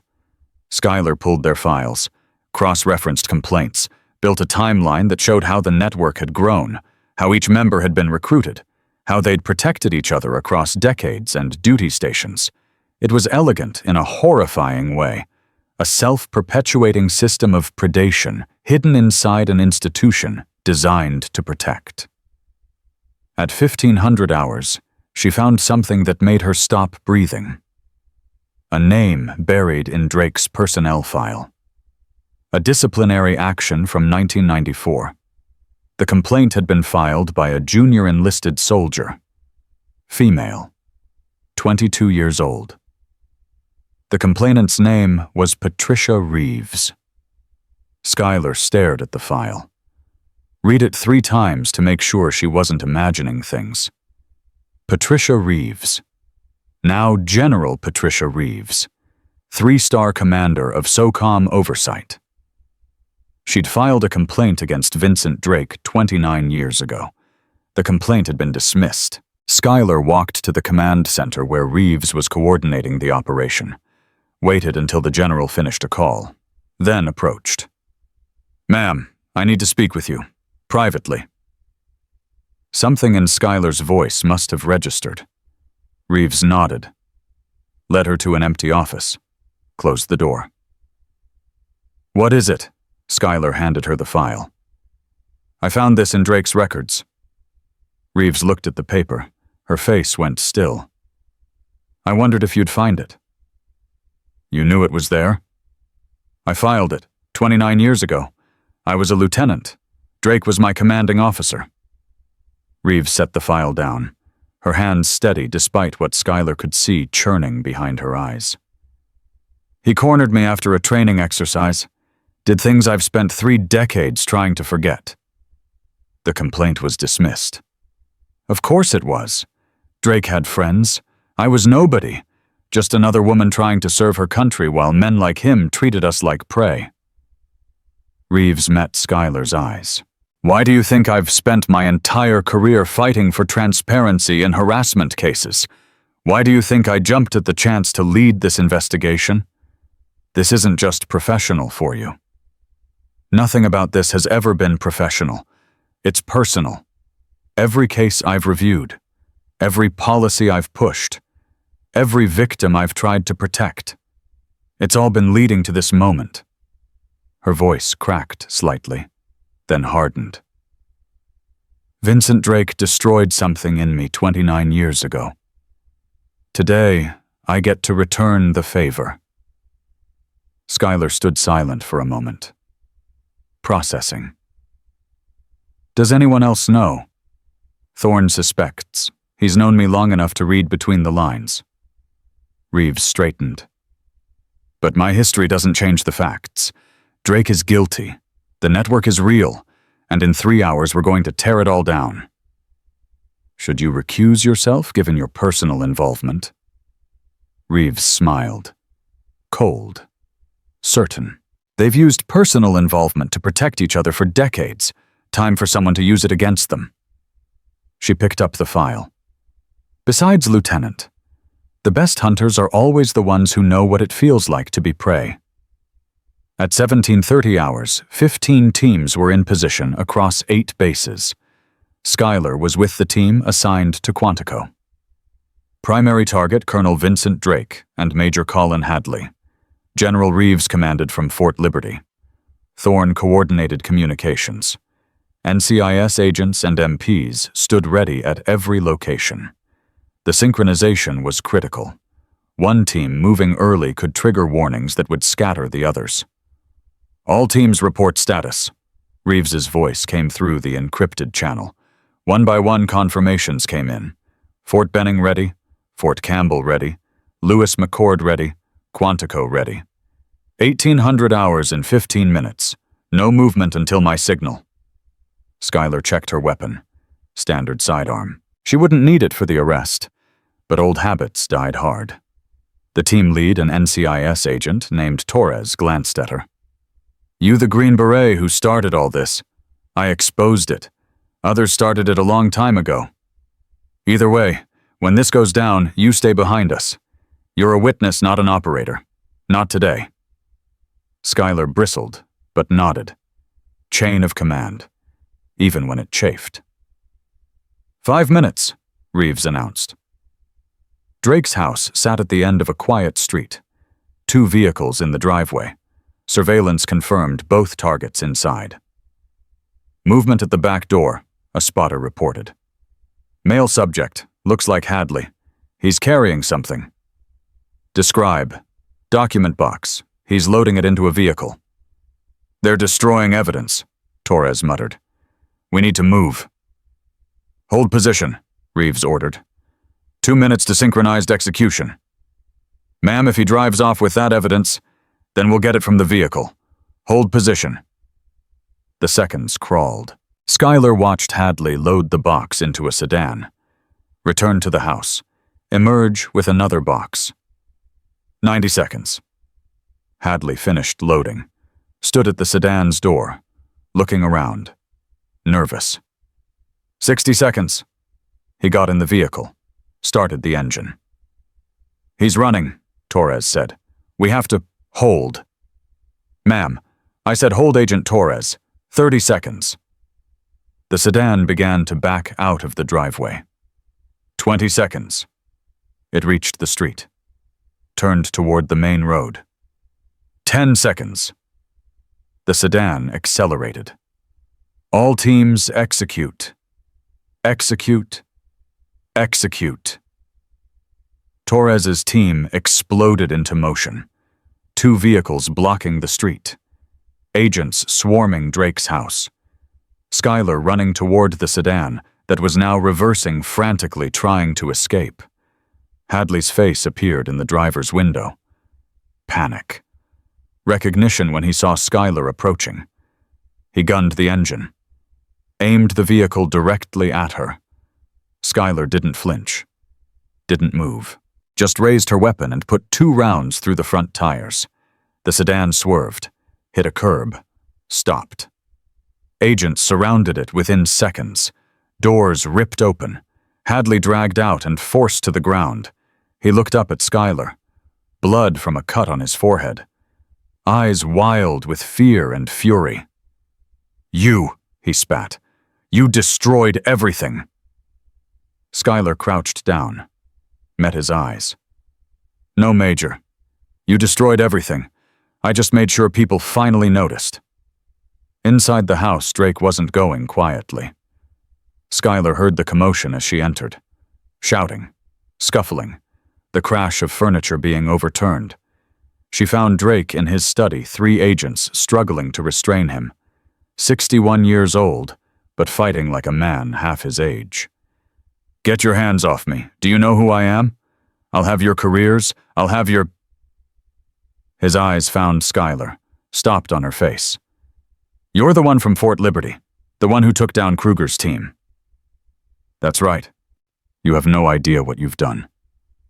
His voice dropped. "Dangerous. The people who protect me, the reach I have, you've just destroyed yourself. The people who protect you are being arrested right now.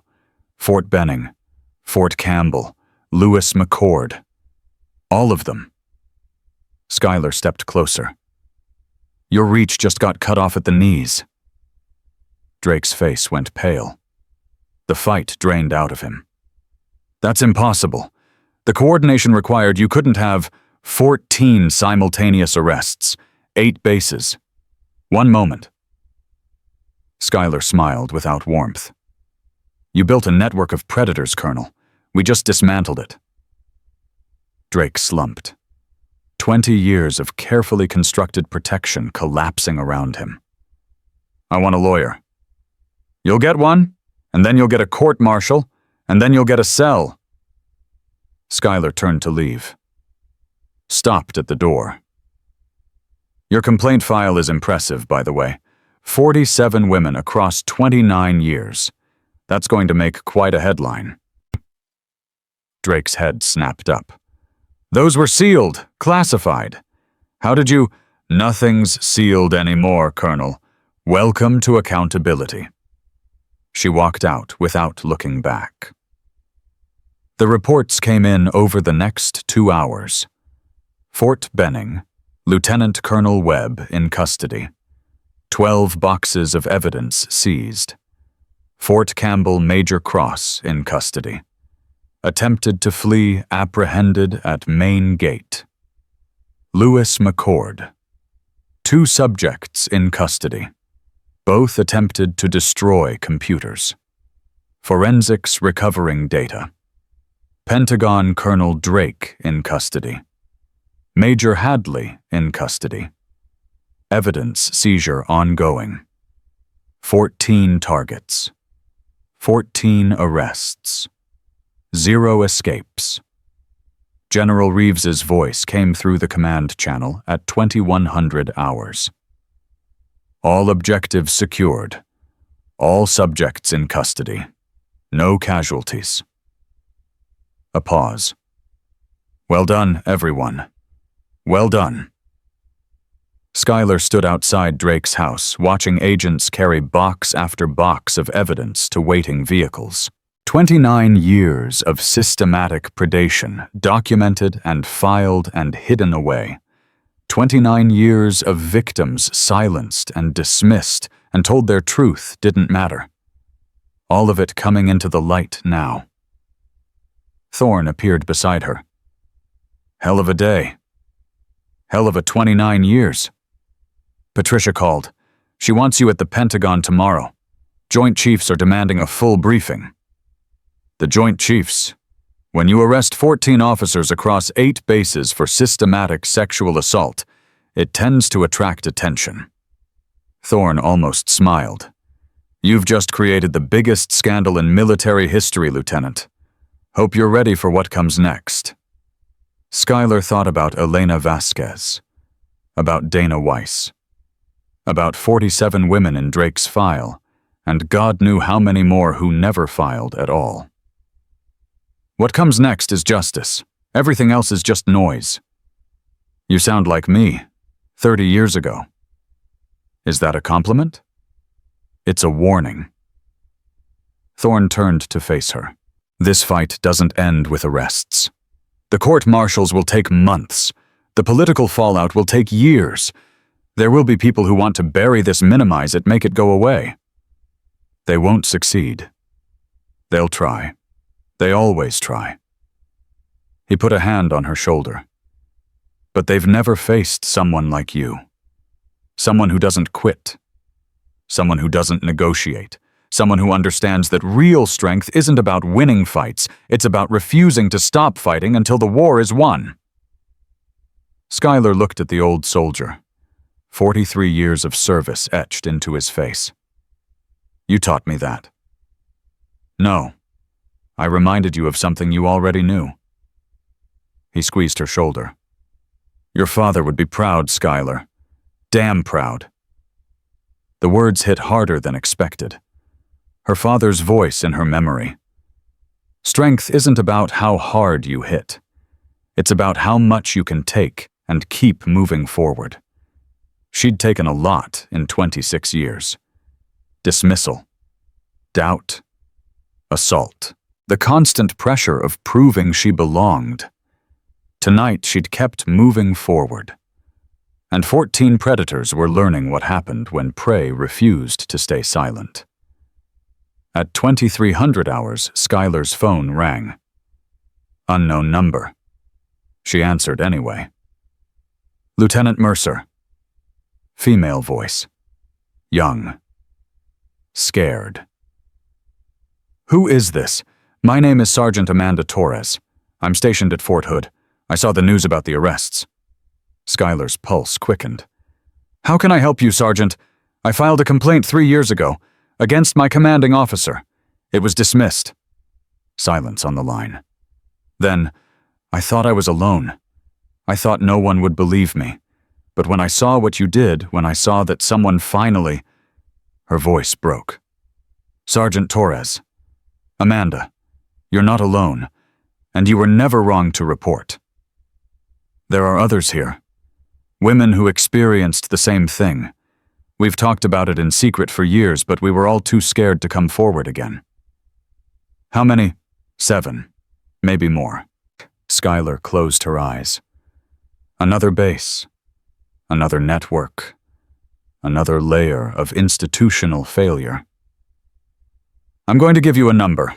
General Patricia Reeves, SOCOM Oversight. Call her tomorrow. Tell her everything. Will she believe us? She'll believe you. And she'll act. Schuyler's voice hardened. The system that failed you is being dismantled. But we can only dismantle what we know about. Your voice matters, Amanda. All of your voices matter. Silence. Then stronger. Okay, I'll call her. You're brave. Don't let anyone tell you otherwise. The call ended. Schuyler stared at her phone. Fort Hood. 7 more victims. Another layer of rot that had been festering in silence. She thought about what Thorne had said. This fight doesn't end with arrests. He was right. Tonight was a victory. But the war was just beginning. Somewhere out there, more predators still operated. More victims still suffered in silence. More institutional failures waited to be exposed. But tonight, 14 men learned that protection wasn't permanent. Tonight, victims learned that speaking up mattered. Tonight, the silence started breaking. And Skylar Mercer Green Beret, 26-year-old survivor, she was just getting started. Her phone buzzed. Text from Elena Vasquez. Watching the news, can't stop crying. You actually did it. Skylar typed back, we did it. All of us. Every woman who ever spoke up, even when they weren't believed. This is their victory, too. 3 dots appeared. Then, thank you for everything, for believing me when no one else would. Always. And Elena, start thinking about your future. Because you have one now, a real one. Whatever you want it to be. I want to be like you. Skylar smiled. Thought about her father. About Thorne. About the chain of mentorship that had made her who she was. Then start training. Because the fight's not over, and we're going to need more warriors. She put the phone away, looked up at the stars over Virginia. 14 arrests, 8 bases, 1 coordinated strike. But tomorrow would bring new battles, new predators to expose, new victims to believe. The system that had protected monsters for decades was crumbling, and Skylar Mercer was going to make sure it never got rebuilt. The Pentagon briefing room fell silent when Skylar entered. 12 generals, 4 admirals, the Secretary of Defense, all staring at a 26-year-old lieutenant who'd just dismantled 2 decades of institutional corruption in 72 hours. General Reeves stood at the podium. Gentleman Lieutenant Skylar Mercer, Green Beret, Tier 1 operator, the officer who exposed the network. No one moved. No one spoke. Secretary of Defense Harold Mitchell leaned forward. 70 years old, Vietnam veteran, the kind of man who'd seen everything and thought nothing could surprise him anymore. Lieutenant Mercer, walk us through it. From the beginning. Skylar stepped to the front of the room, felt the weight of every star in the room pressing down on her. Sir, 4 days ago I arrived at Fort Liberty under anonymous cover. My mission was to document a pattern of sexual harassment that had resulted in 7 formal complaints over 24 months, all dismissed by Major Colin Hadley. And instead you uncovered a network spanning 8 bases and 29 years. Yes, sir.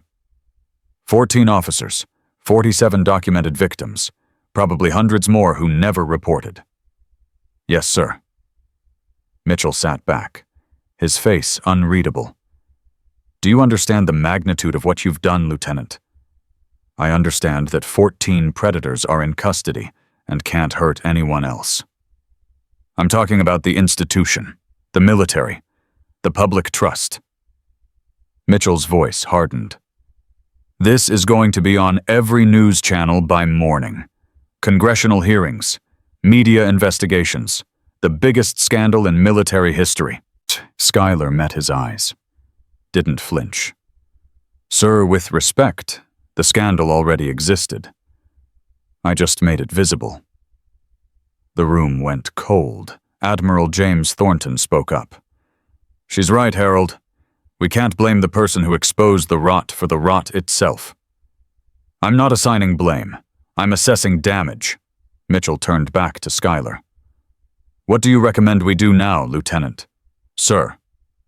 You broke this open. You've seen the evidence. You understand the scope. What do you recommend? Skylar hadn't expected the question. Took a moment to formulate her answer. Full transparency, sir. Release everything.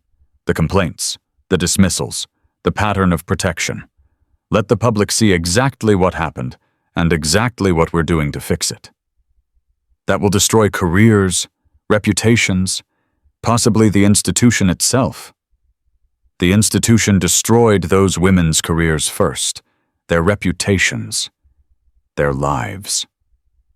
Skylar's voice didn't waver. We either acknowledge what happened and rebuild, or we cover it up and prove that nothing's changed. Those are the only options. Silence stretched. Mitchell looked at Reeves. General, your assessment.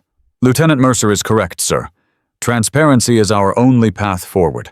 Anything less validates every victim who was told to stay silent. The secretary nodded slowly, made a decision. Full disclosure. Press conference at 0800 tomorrow. I want every document declassified that doesn't compromise ongoing operations. He looked at Skylar. And I want you standing next to me when I make the announcement. Sir, you're the face of this lieutenant. Whether you wanted it or not, the public needs to see that the person who exposed this corruption is still standing, still serving, still trusted. Skylar thought about refusing, thought about the attention, the scrutiny, the target it would paint on her back. Then she thought about Elena Vasquez, about Dana Weiss, about every woman who'd been told to stay silent. Yes, sir. I'll be there. The court-martials began 3 weeks later. Kruger went first. The evidence was overwhelming. Testimony from 7 victims, physical documentation of the assault on Skylar, Holt's detailed confession implicating the entire operation. The verdict took 4 hours. Guilty on all counts. Dishonorable discharge. 12 years federal prison. Kruger's face when the sentence was read showed nothing. Empty. The vacancy of a man who'd finally run out of protection. Rawlings came next. Same evidence. Same verdict. 10 years. Holt received a reduced sentence for cooperation. 8 years. He'd spend them knowing that his testimony had brought down the network he'd helped build. But the real trial was Drake's. The courtroom was packed, media from every major outlet, victims who'd traveled from across the country to watch, advocates, activists, witnesses to history. Drake entered in dress uniform. 61 years old, 29 years of predation finally catching up to him. The prosecution called 43 witnesses over 12 days. Women who'd been assaulted. Women who'd reported and been dismissed. Women whose careers had been destroyed while Drake climbed the ranks. And then they called General Patricia Reeves. She took the stand in full uniform. 3 stars gleaming. The most senior officer to testify against one of her own. General Reeves, the prosecutor began. Can you describe your relationship with Colonel Drake? He was my commanding officer at Fort Benning in 1994. I was a lieutenant. And during that time, did you have occasion to file a formal complaint against him? Reeves's jaw tightened. I did. Can you describe what prompted that complaint? The courtroom went silent. Reeves looked at Drake, held his eyes. On March 17, 1994, Colonel Drake ordered me to his office after hours. When I arrived, he locked the door. He told me that advancement in his command required certain accommodations. What happened next? I refused. He assaulted me. Her voice didn't waver. I reported it the following day.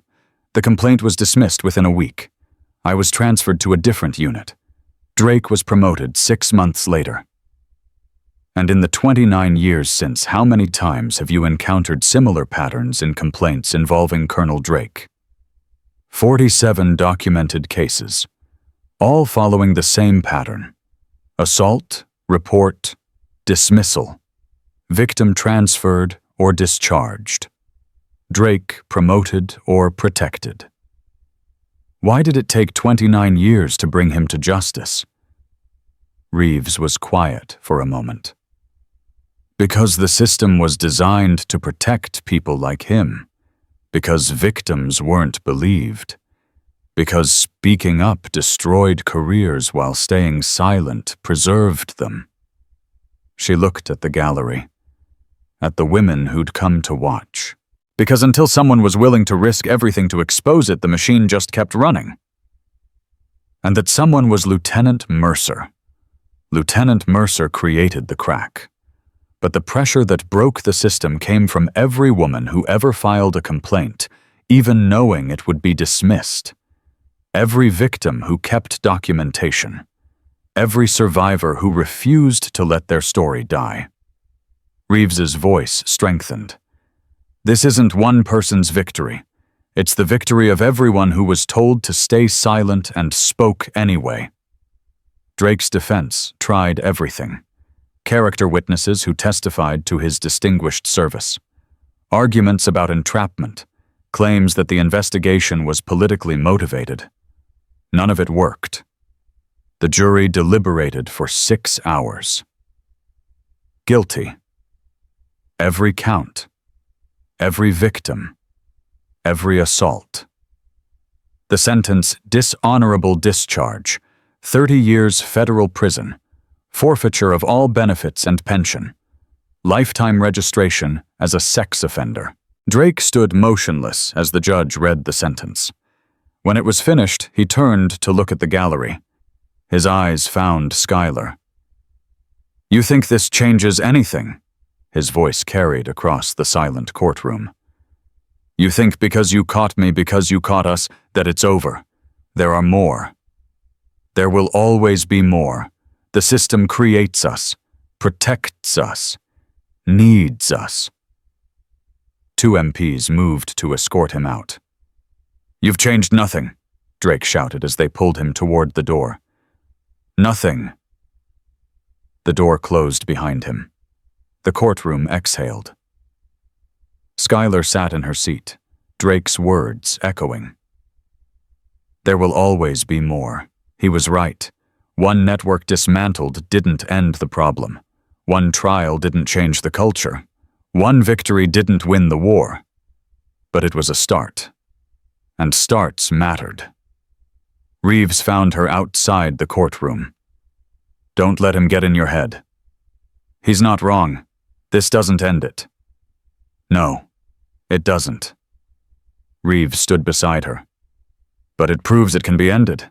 That's what matters." Every victim who sees this verdict knows that accountability is possible. Every predator who sees it knows that protection isn't guaranteed. It's not enough. It's never enough. But it's more than yesterday. More than last year. More than the 29 years I spent watching him operate with impunity. Reeves put a hand on Skylar's shoulder. "You did something today, Lieutenant.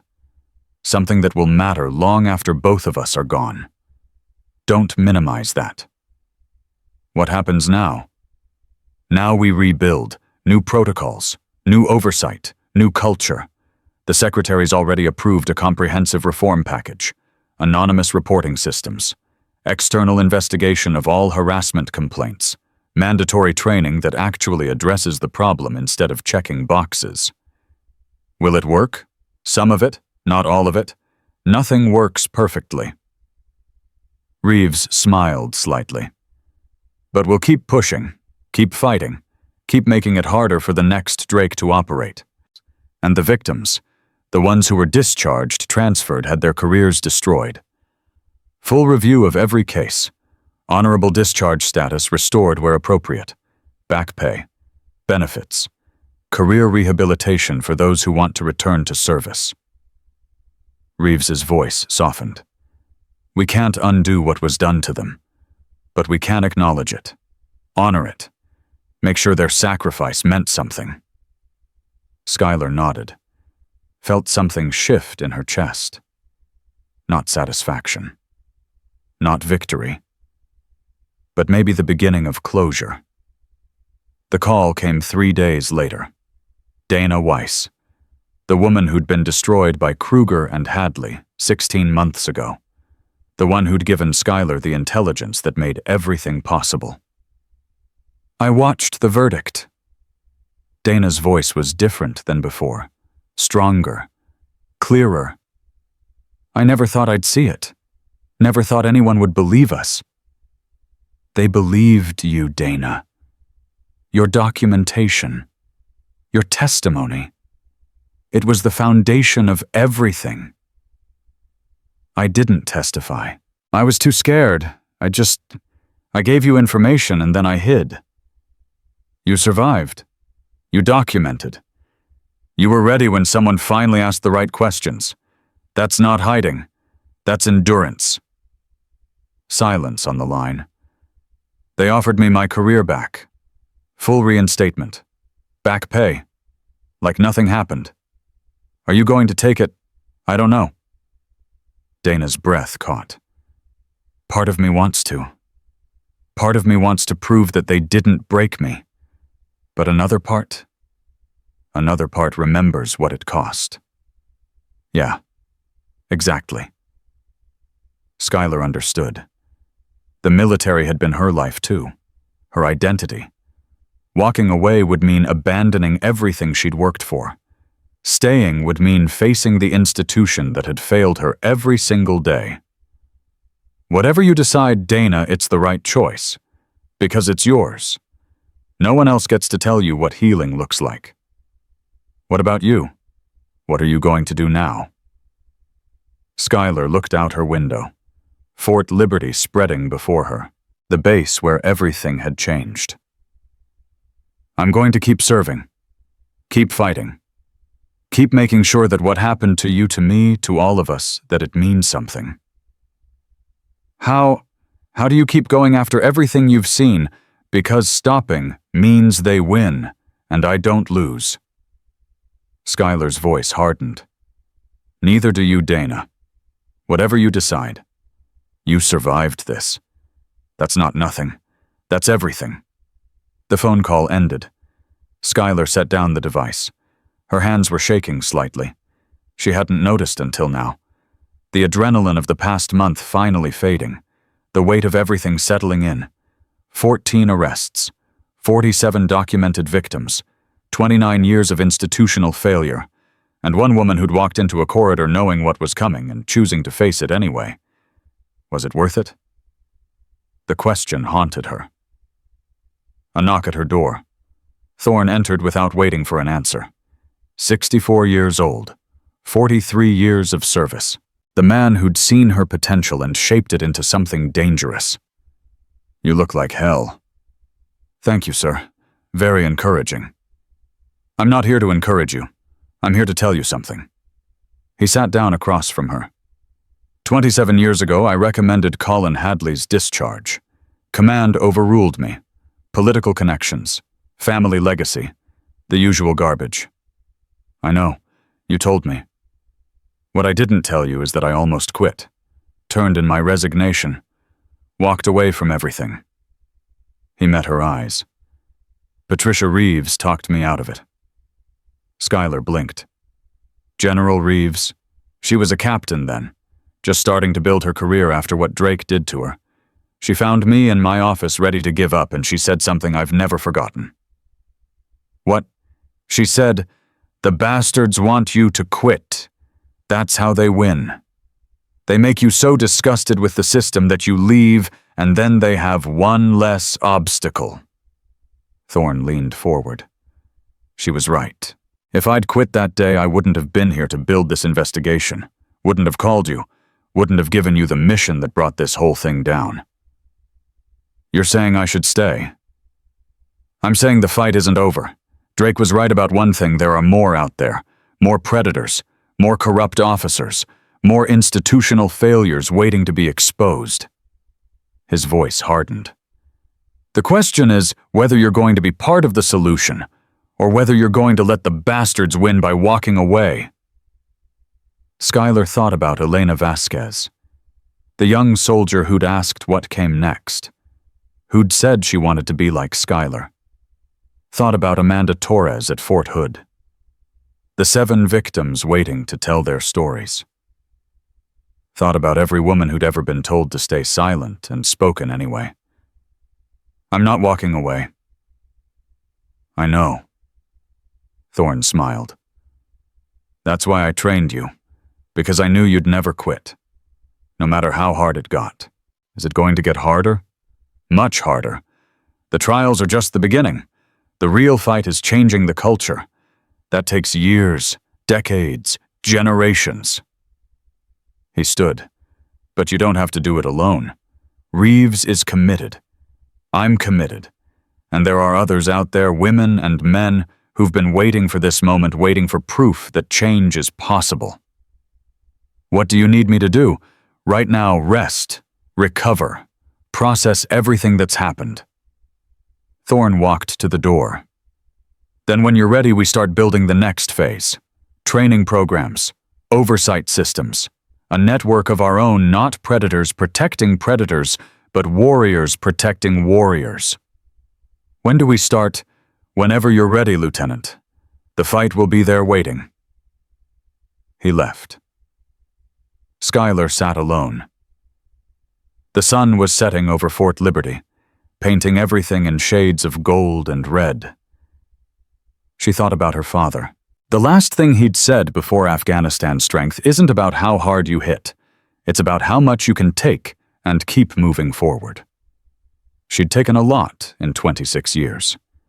Dismissal, doubt, assault, the constant pressure of proving she belonged. But she was still standing, still moving forward. And the predators who'd thought she was prey, they were in cells now, learning what real consequences felt like. Her phone buzzed. Text from Elena Vasquez. Applied to Special Forces assessment.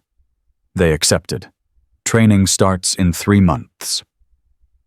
Schuyler typed back. Proud of you. You're going to be amazing. 3 dots. Then, I'm scared. Good. Scared means you understand what you're getting into. Scared means you're taking it seriously. Were you scared when you went into that corridor? Schuyler thought about the question. No, I wasn't scared. I was certain. Certain that what I was doing mattered. Certain that I was ready. Certain that no matter what happened, I would survive. How did you get that certain? Training, experience, and a mentor who believed in me before I believed in myself. Will you be my mentor? The question landed like a punch. Schuyler stared at the screen, felt the weight of responsibility settling onto her shoulders. This was the next phase. Not just exposing predators, building warriors who would continue the fight. Yes, she typed. I'll be your mentor. We start when you finish assessment. Thank you. For everything. Don't thank me yet. Wait until you survive my training. She put the phone down, looked out the window again. The sun had set. Stars emerging in the darkening sky. 47 victims. 14 predators. 29 years of silence broken. And now a new generation being trained. Elena Vasquez.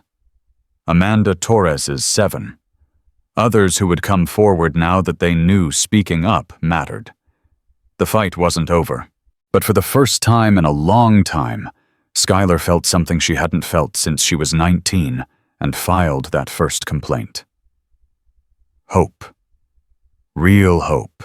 Not naive optimism, not denial, but the hard-won certainty that change was possible, that justice could be achieved, that the system broken as it was could be rebuilt, one warrior at a time, one victim believed at a time. One predator stopped at a time. That was the mission now. That was what came next. And Schuyler Mercer. Green Beret survivor, mentor, she was ready. 6 months passed like water through fingers. Schuyler stood at the edge of the Special Forces training grounds, watching 23 candidates struggle through the obstacle course. Mud, sweat, exhaustion. The crucible that separated those who wanted it from those who would earn it. Elena Vasquez led the pack. 22 years old now. Stronger than she'd been 6 months ago. Harder in ways that had nothing to do with muscle and everything to do with purpose. She cleared the final wall, hit the ground running, crossed the finish line 3 seconds ahead of the next candidate. Time? Elena gasped. 14 minutes, 22 seconds. New course record. Elena's face split into a grin, then immediately sobered. Still not good enough. Need to be faster. You need to be smart. Fast is useless if you're dead. Skylar handed her water. Good work today. Tomorrow we increase the weight load. Looking forward to it. She wasn't lying. Skylar could see it in her eyes, the hunger that had replaced the fear, the determination that had grown where trauma once lived. This was what healing looked like. Not forgetting, not pretending, but transforming pain into power. Mercer! The shout came from across the field. Thorne walking toward her with a tablet in his hand and urgency in his stride. We have a situation. Where? Fort Hood. Amanda Torres and her group, they testified last week. Full details of harassment spanning 4 years. I know. I prepped them myself. Then you should also know that their commanding officer just filed a defamation lawsuit against all 7 of them, claiming the accusations are fabricated. Political vendetta. Skylar's blood went cold. He's trying to silence them. He's trying to make an example. Show other victims what happens when they speak up. Who's backing him? That's the problem. Thorne handed her the tablet. Senator William Crawford, Armed Services Committee. He's calling the entire harassment reform effort a witch hunt designed to destroy military readiness. Skylar read the senator's statement, each word more infuriating than the last. Crawford's son was one of Drake's protégés, discharged quietly 6 years ago after 3 complaints. Which means this isn't just about Fort Hood. It's about discrediting everything we've accomplished. It's about proving that the old system still has teeth. When Thorne's voice hardened. They're regrouping, finding new ways to protect each other. What do we do? That's why I'm here. General Reeves wants you in Washington, tomorrow. Congressional testimony. Full accounting of the investigation, the evidence, the scope of the network. They want me to fight a senator.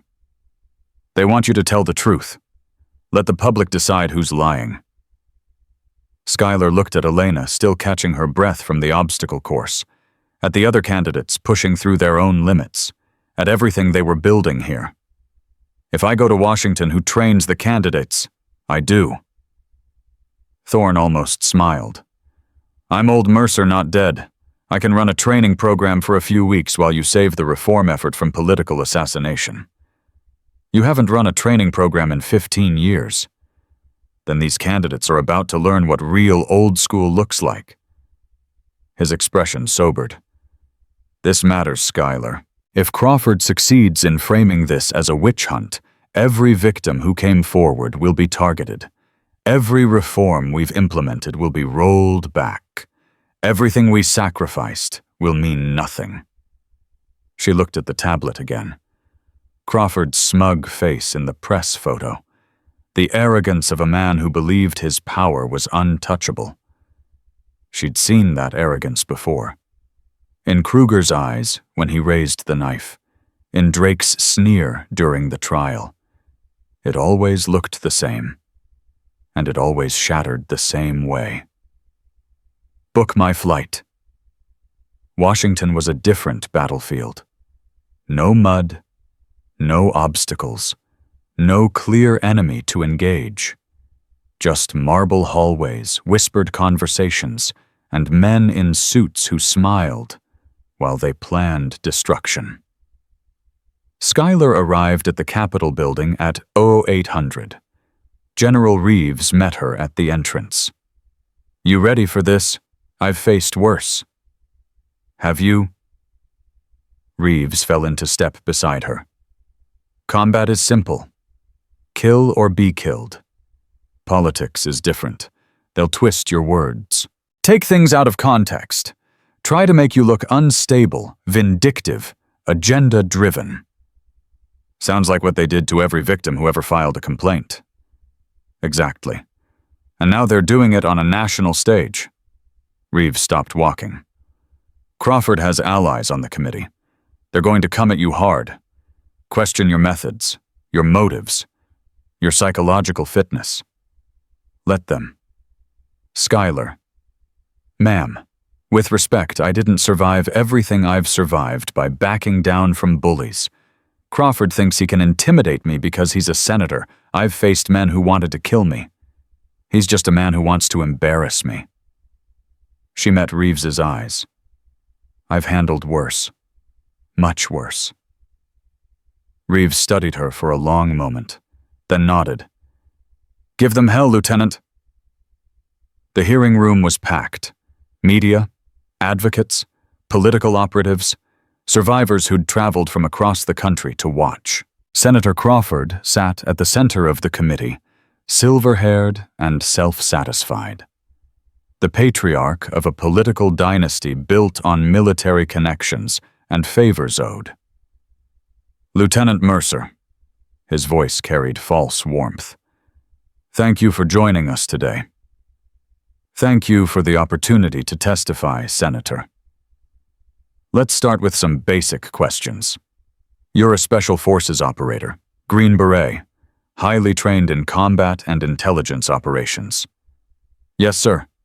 Including deception, manipulation, psychological warfare. Schuyler saw where this was going. Those are tools of our profession, yes. Tools you used in your investigation at Fort Liberty. I used observation and documentation, Senator. Standard investigative techniques. You went undercover, presented yourself as something you weren't, lured 3 soldiers into a confrontation. I positioned myself to document predatory behavior that had been occurring for 24 months. The soldiers chose to assault me. I didn't make them do anything. Crawford smiled. The smile of a man who thought he was winning. Some would call that entrapment. Some would be wrong. Entrapment requires inducing someone to commit a crime they wouldn't otherwise commit. These men had a documented pattern of harassment spanning 7 victims. I simply gave them opportunity to demonstrate that pattern. By deceiving them about your identity. By not revealing my Special Forces credentials. That's not deception, Senator. That's operational security. You presented yourself as vulnerable, weak, available. I presented myself as a woman in uniform. If they interpreted that as vulnerable and available, that says more about them than about me. Murmurs in the gallery. Crawford's smile flickered. Lieutenant, do you deny that you deliberately engineered a confrontation that resulted in 3 soldiers being court-martialed? I deny that I engineered anything. I documented criminal behavior and then defended myself when assaulted. The court-martial was a consequence of their actions, not mine. 3 careers destroyed. 3 predators stopped. Schuyler leaned forward. Senator, those men had assaulted 7 women over 24 months. Their careers should have been destroyed the first time a victim reported. The fact that it took my intervention says more about institutional failure than about my methods. Crawford's face reddened. You're suggesting the military failed to address this issue. I'm not suggesting it. I'm stating it as documented fact. 7 complaints, all dismissed, all routed through a chain of command that was actively protecting the perpetrators. That's a serious accusation. It's a proven fact. Major Colin Hadley dismissed every complaint that crossed his desk. Colonel Vincent Drake trained him to do it. The evidence was presented at their trials. They were convicted by military courts that may have been influenced by the political climate you created. Schuyler felt anger rise in her chest, controlled it, channeled it. Senator, are you suggesting that 14 convictions across 8 bases were all the result of political influence rather than criminal behavior? I'm suggesting that the investigation you initiated has created a climate of fear that makes fair trials impossible. With respect, sir, the only climate of fear I've observed is the one that kept victims silent for 29 years. The fear of not being believed, the fear of career destruction, the fear of being called liars by men who refuse to acknowledge the truth. The gallery stirred. Crawford's allies on the committee exchanged glances. Lieutenant Mercer, do you have any personal grievance against the military that might have influenced your investigation? There it was. The trap.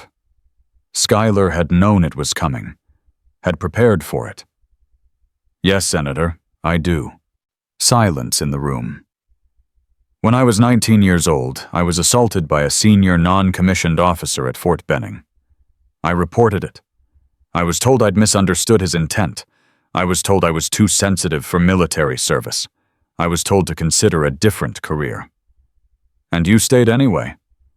I stayed because I refused to let one predator end my career. I stayed because I believed the military could be better. I stayed because giving up would have meant he won.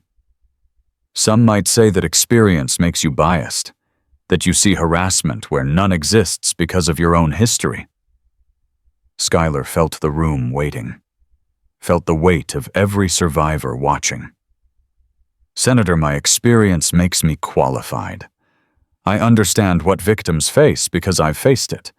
I recognize predatory patterns because I've survived them. I know what institutional failure looks like because I've experienced it. She stood up. The move unexpected. Protocol breaking. You want to know why I'm biased? I'm biased toward believing women who report assault. I'm biased toward investigating complaints instead of dismissing them. I'm biased toward accountability instead of protection. Lieutenant, sit down. No, Senator, I won't sit down. Not anymore. Not ever again. The gallery erupted, cameras flashing, reporters shouting questions. For 29 years, men like you have told women like me to sit down, to be quiet, to accept that the system wasn't built for us, to endure harassment and assault because speaking up was worse than staying silent. Crawford's face had gone purple. Those days are over. The women who testified at Fort Hood aren't liars. They're survivors. And the only reason you're attacking them is because your son was part of the network they exposed. Gasps. The revelation landing like a bomb. Lieutenant, that is completely... Lieutenant Colonel Bradley Crawford, discharged in 2018. 3 complaints, all dismissed by officers connected to Colonel Drake. Schuyler pulled documents from her folder. Your son was a predator, Senator, and you've spent the last 6 years using your political power to protect him and others like him. The room exploded into chaos. Crawford shouting, committee members demanding order, reporters rushing toward the door. But Schuyler stood calm in the center of the storm, because she'd just done what she always did. Walked into the trap, sprung it from inside, and watched the predator become the prey. The aftermath unfolded over weeks. Senator Crawford resigned. His son's sealed records were reopened. 3 additional victims came forward with testimony that led to new charges. The defamation lawsuit against Amanda Torres and her group was dropped. General Reeves called at 2200 hours on a Tuesday. Congressional Oversight Committee just approved full implementation of harassment reform protocols. Every branch, every base, nationwide. Schuyler closed her eyes, felt relief wash through her like water. Timeline? 18 months for full deployment. But the framework starts immediately. Anonymous reporting, external investigation, mandatory transparency in complaint resolution. And the victims? The ones who were discharged, transferred, destroyed. Full review panel established. Priority processing for reinstatement requests. Back pay and benefits for those who qualify. It's not enough. It's a start. A real start. The first systemic change in military harassment policy in 30 years. Reeves paused. You did this, Schuyler. What happened today, the testimony, the Crawford exposure, all of it, that was you. It was everyone. Every victim who testified. Every survivor who documented. Every person who refused to stay silent. But you lit the match. You walked into that corridor at Fort Liberty knowing what would happen. And because of that, everything changed. Schuyler thought about the corridor, about Kruger's face when the knife hit the floor, about Drake's conviction, about Crawford's resignation. Ma'am, can I ask you something? Anything. Was it worth it? 29 years of fighting. Everything you sacrificed. Everything you endured. Reeves was quiet for a long moment.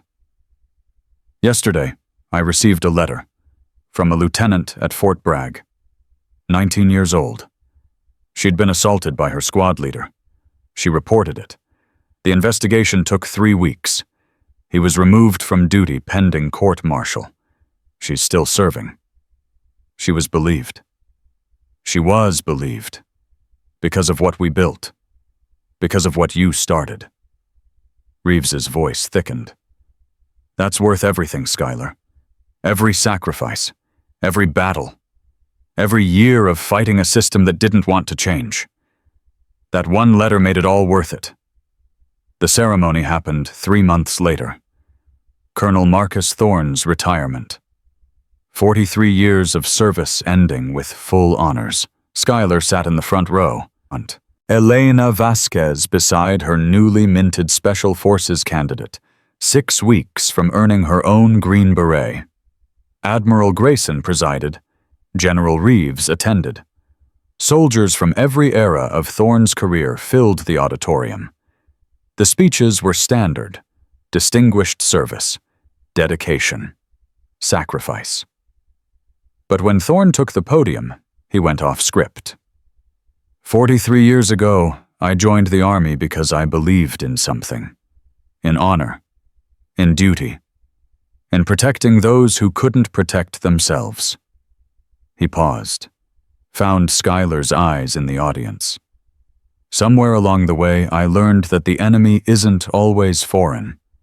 Sometimes it wears our uniform. Sometimes it sits in our chain of command. Sometimes it's built into the very system we swore to serve. The auditorium was silent. I spent 4 decades trying to fix that system from the inside. Some days I thought I was making progress. Other days I wanted to quit. Walk away. Let someone else carry the weight. His voice strengthened. But then I met a 19-year-old recruit who'd been assaulted and dismissed and told she didn't belong. And instead of quitting, she got stronger. Instead of accepting defeat, she fought harder. Instead of letting the system break her, she broke the system. He looked directly at Schuyler now. Lieutenant Mercer taught me something I'd forgotten. That the fight is never over. That one person determined and skilled and absolutely unwilling to quit can change everything. That real strength isn't about how many battles you win, it's about refusing to stop fighting until the war is won. Thorne reached into his pocket, pulled out something that caught the light. A knife. Combat blade. Worn handle. Battle-tested edge. This knife went through Grenada, Panama, Desert Storm, Somalia, Fallujah, Afghanistan. It saved my life more times than I can count. He stepped down from the podium, walked to where Schuyler sat. I'm giving it to you, not because you need a weapon, because you've earned a symbol, a reminder of what you've accomplished and what still needs to be done. Schuyler took the blade, felt its weight, its history, its legacy. Sir, I don't know what to say.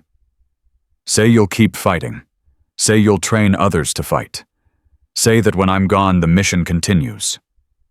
The mission continues. I promise. Thorne nodded, stepped back, returned to the podium. 43 years, 7 countries, hundreds of operations, and this right here, right now is what I'm most proud of. Not medals, not citations, not victories on foreign soil. He gestured toward Skylar, toward Elena, toward every woman in uniform in that auditorium. Them, the warriors I trained, the change we created together, the system we broke so it could be rebuilt better. His voice cracked slightly, then strengthened. That's legacy, not what you accomplish, who you empower to accomplish more. Remember that. The applause started slow, built to thunder. Skylar sat in the noise blade in her hands, tears she didn't bother hiding streaming down her face. Because Thorne was right. Legacy wasn't about one person. It was about the chain of mentorship that stretched backward and forward through time. It was about passing on knowledge and watching it grow.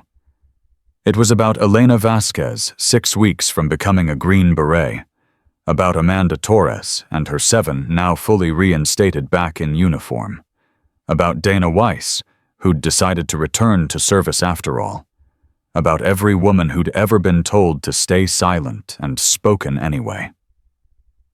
The ceremony ended. The crowd dispersed. Skylar found Thorne outside alone looking up at the stars. Hell of a speech. Hell of a career. He didn't look away from the sky. 43 years. Feels like yesterday and forever ago at the same time. What now? Now. He finally turned to face her. Now I rest. Read books I've been meaning to read for decades. Maybe write one of my own. About what? About all of it. The failures. The victories. The system that broke and how we rebuilt it. He smiled. And about a 26-year-old lieutenant who changed everything in 72 hours. I didn't do it alone. No one does anything alone. That's the point. He put a hand on her shoulder. You carry my blade now. You carry my legacy. But more importantly, you carry your own. Everything you've built. Everyone you've trained. Every victim who was believed because of what you started. It's not enough. It's never enough. But it's more than yesterday. And tomorrow will be more than today. His hand squeezed. That's all any of us can do. Make tomorrow better than today. Keep fighting until we can't anymore. Then pass the fight to someone who can. He stepped back. Saluted. 43 years of service in the gesture. Skylar returned it. 26 years of life. 7 years of service. And everything still ahead. Thank you, sir. For everything. Don't thank me. Just don't stop fighting. Never. He walked away into the darkness. 64 years old. Finally at peace with what he'd accomplished and what he'd passed on. Skylar stood alone under the stars, Thorne's blade in her hand, Reeves's example in her memory, Elena's potential in her care. The fight wasn't over. Would never be over. Because predators would always emerge, systems would always need reform, victims would always need believers. But tonight she allowed herself a moment of satisfaction. 14 predators in prison, 47 victims acknowledged, 29 years of silence broken, a system shattered and rebuilt, a culture changing, a legacy continuing. Tomorrow would bring new battles, new challenges, new predators to expose and victims to believe. But tonight, Skylar Mercer stood in the quiet and let herself feel something she'd earned. Not victory, not closure. Something better. Purpose. The knowledge that what she did mattered. that every sacrifice had meaning, that every fight she'd survived had prepared her for the fights still to come. She looked at the blade one final time, felt its weight, its history, its promise. Then she walked toward the future. Because real warriors didn't rest when battles ended. They prepared for the next one. And Lieutenant Schuyler Mercer, Green Beret survivor, mentor, legacy carrier, she was ready. The silence had ended. The reckoning was complete, and the transformation had only just begun.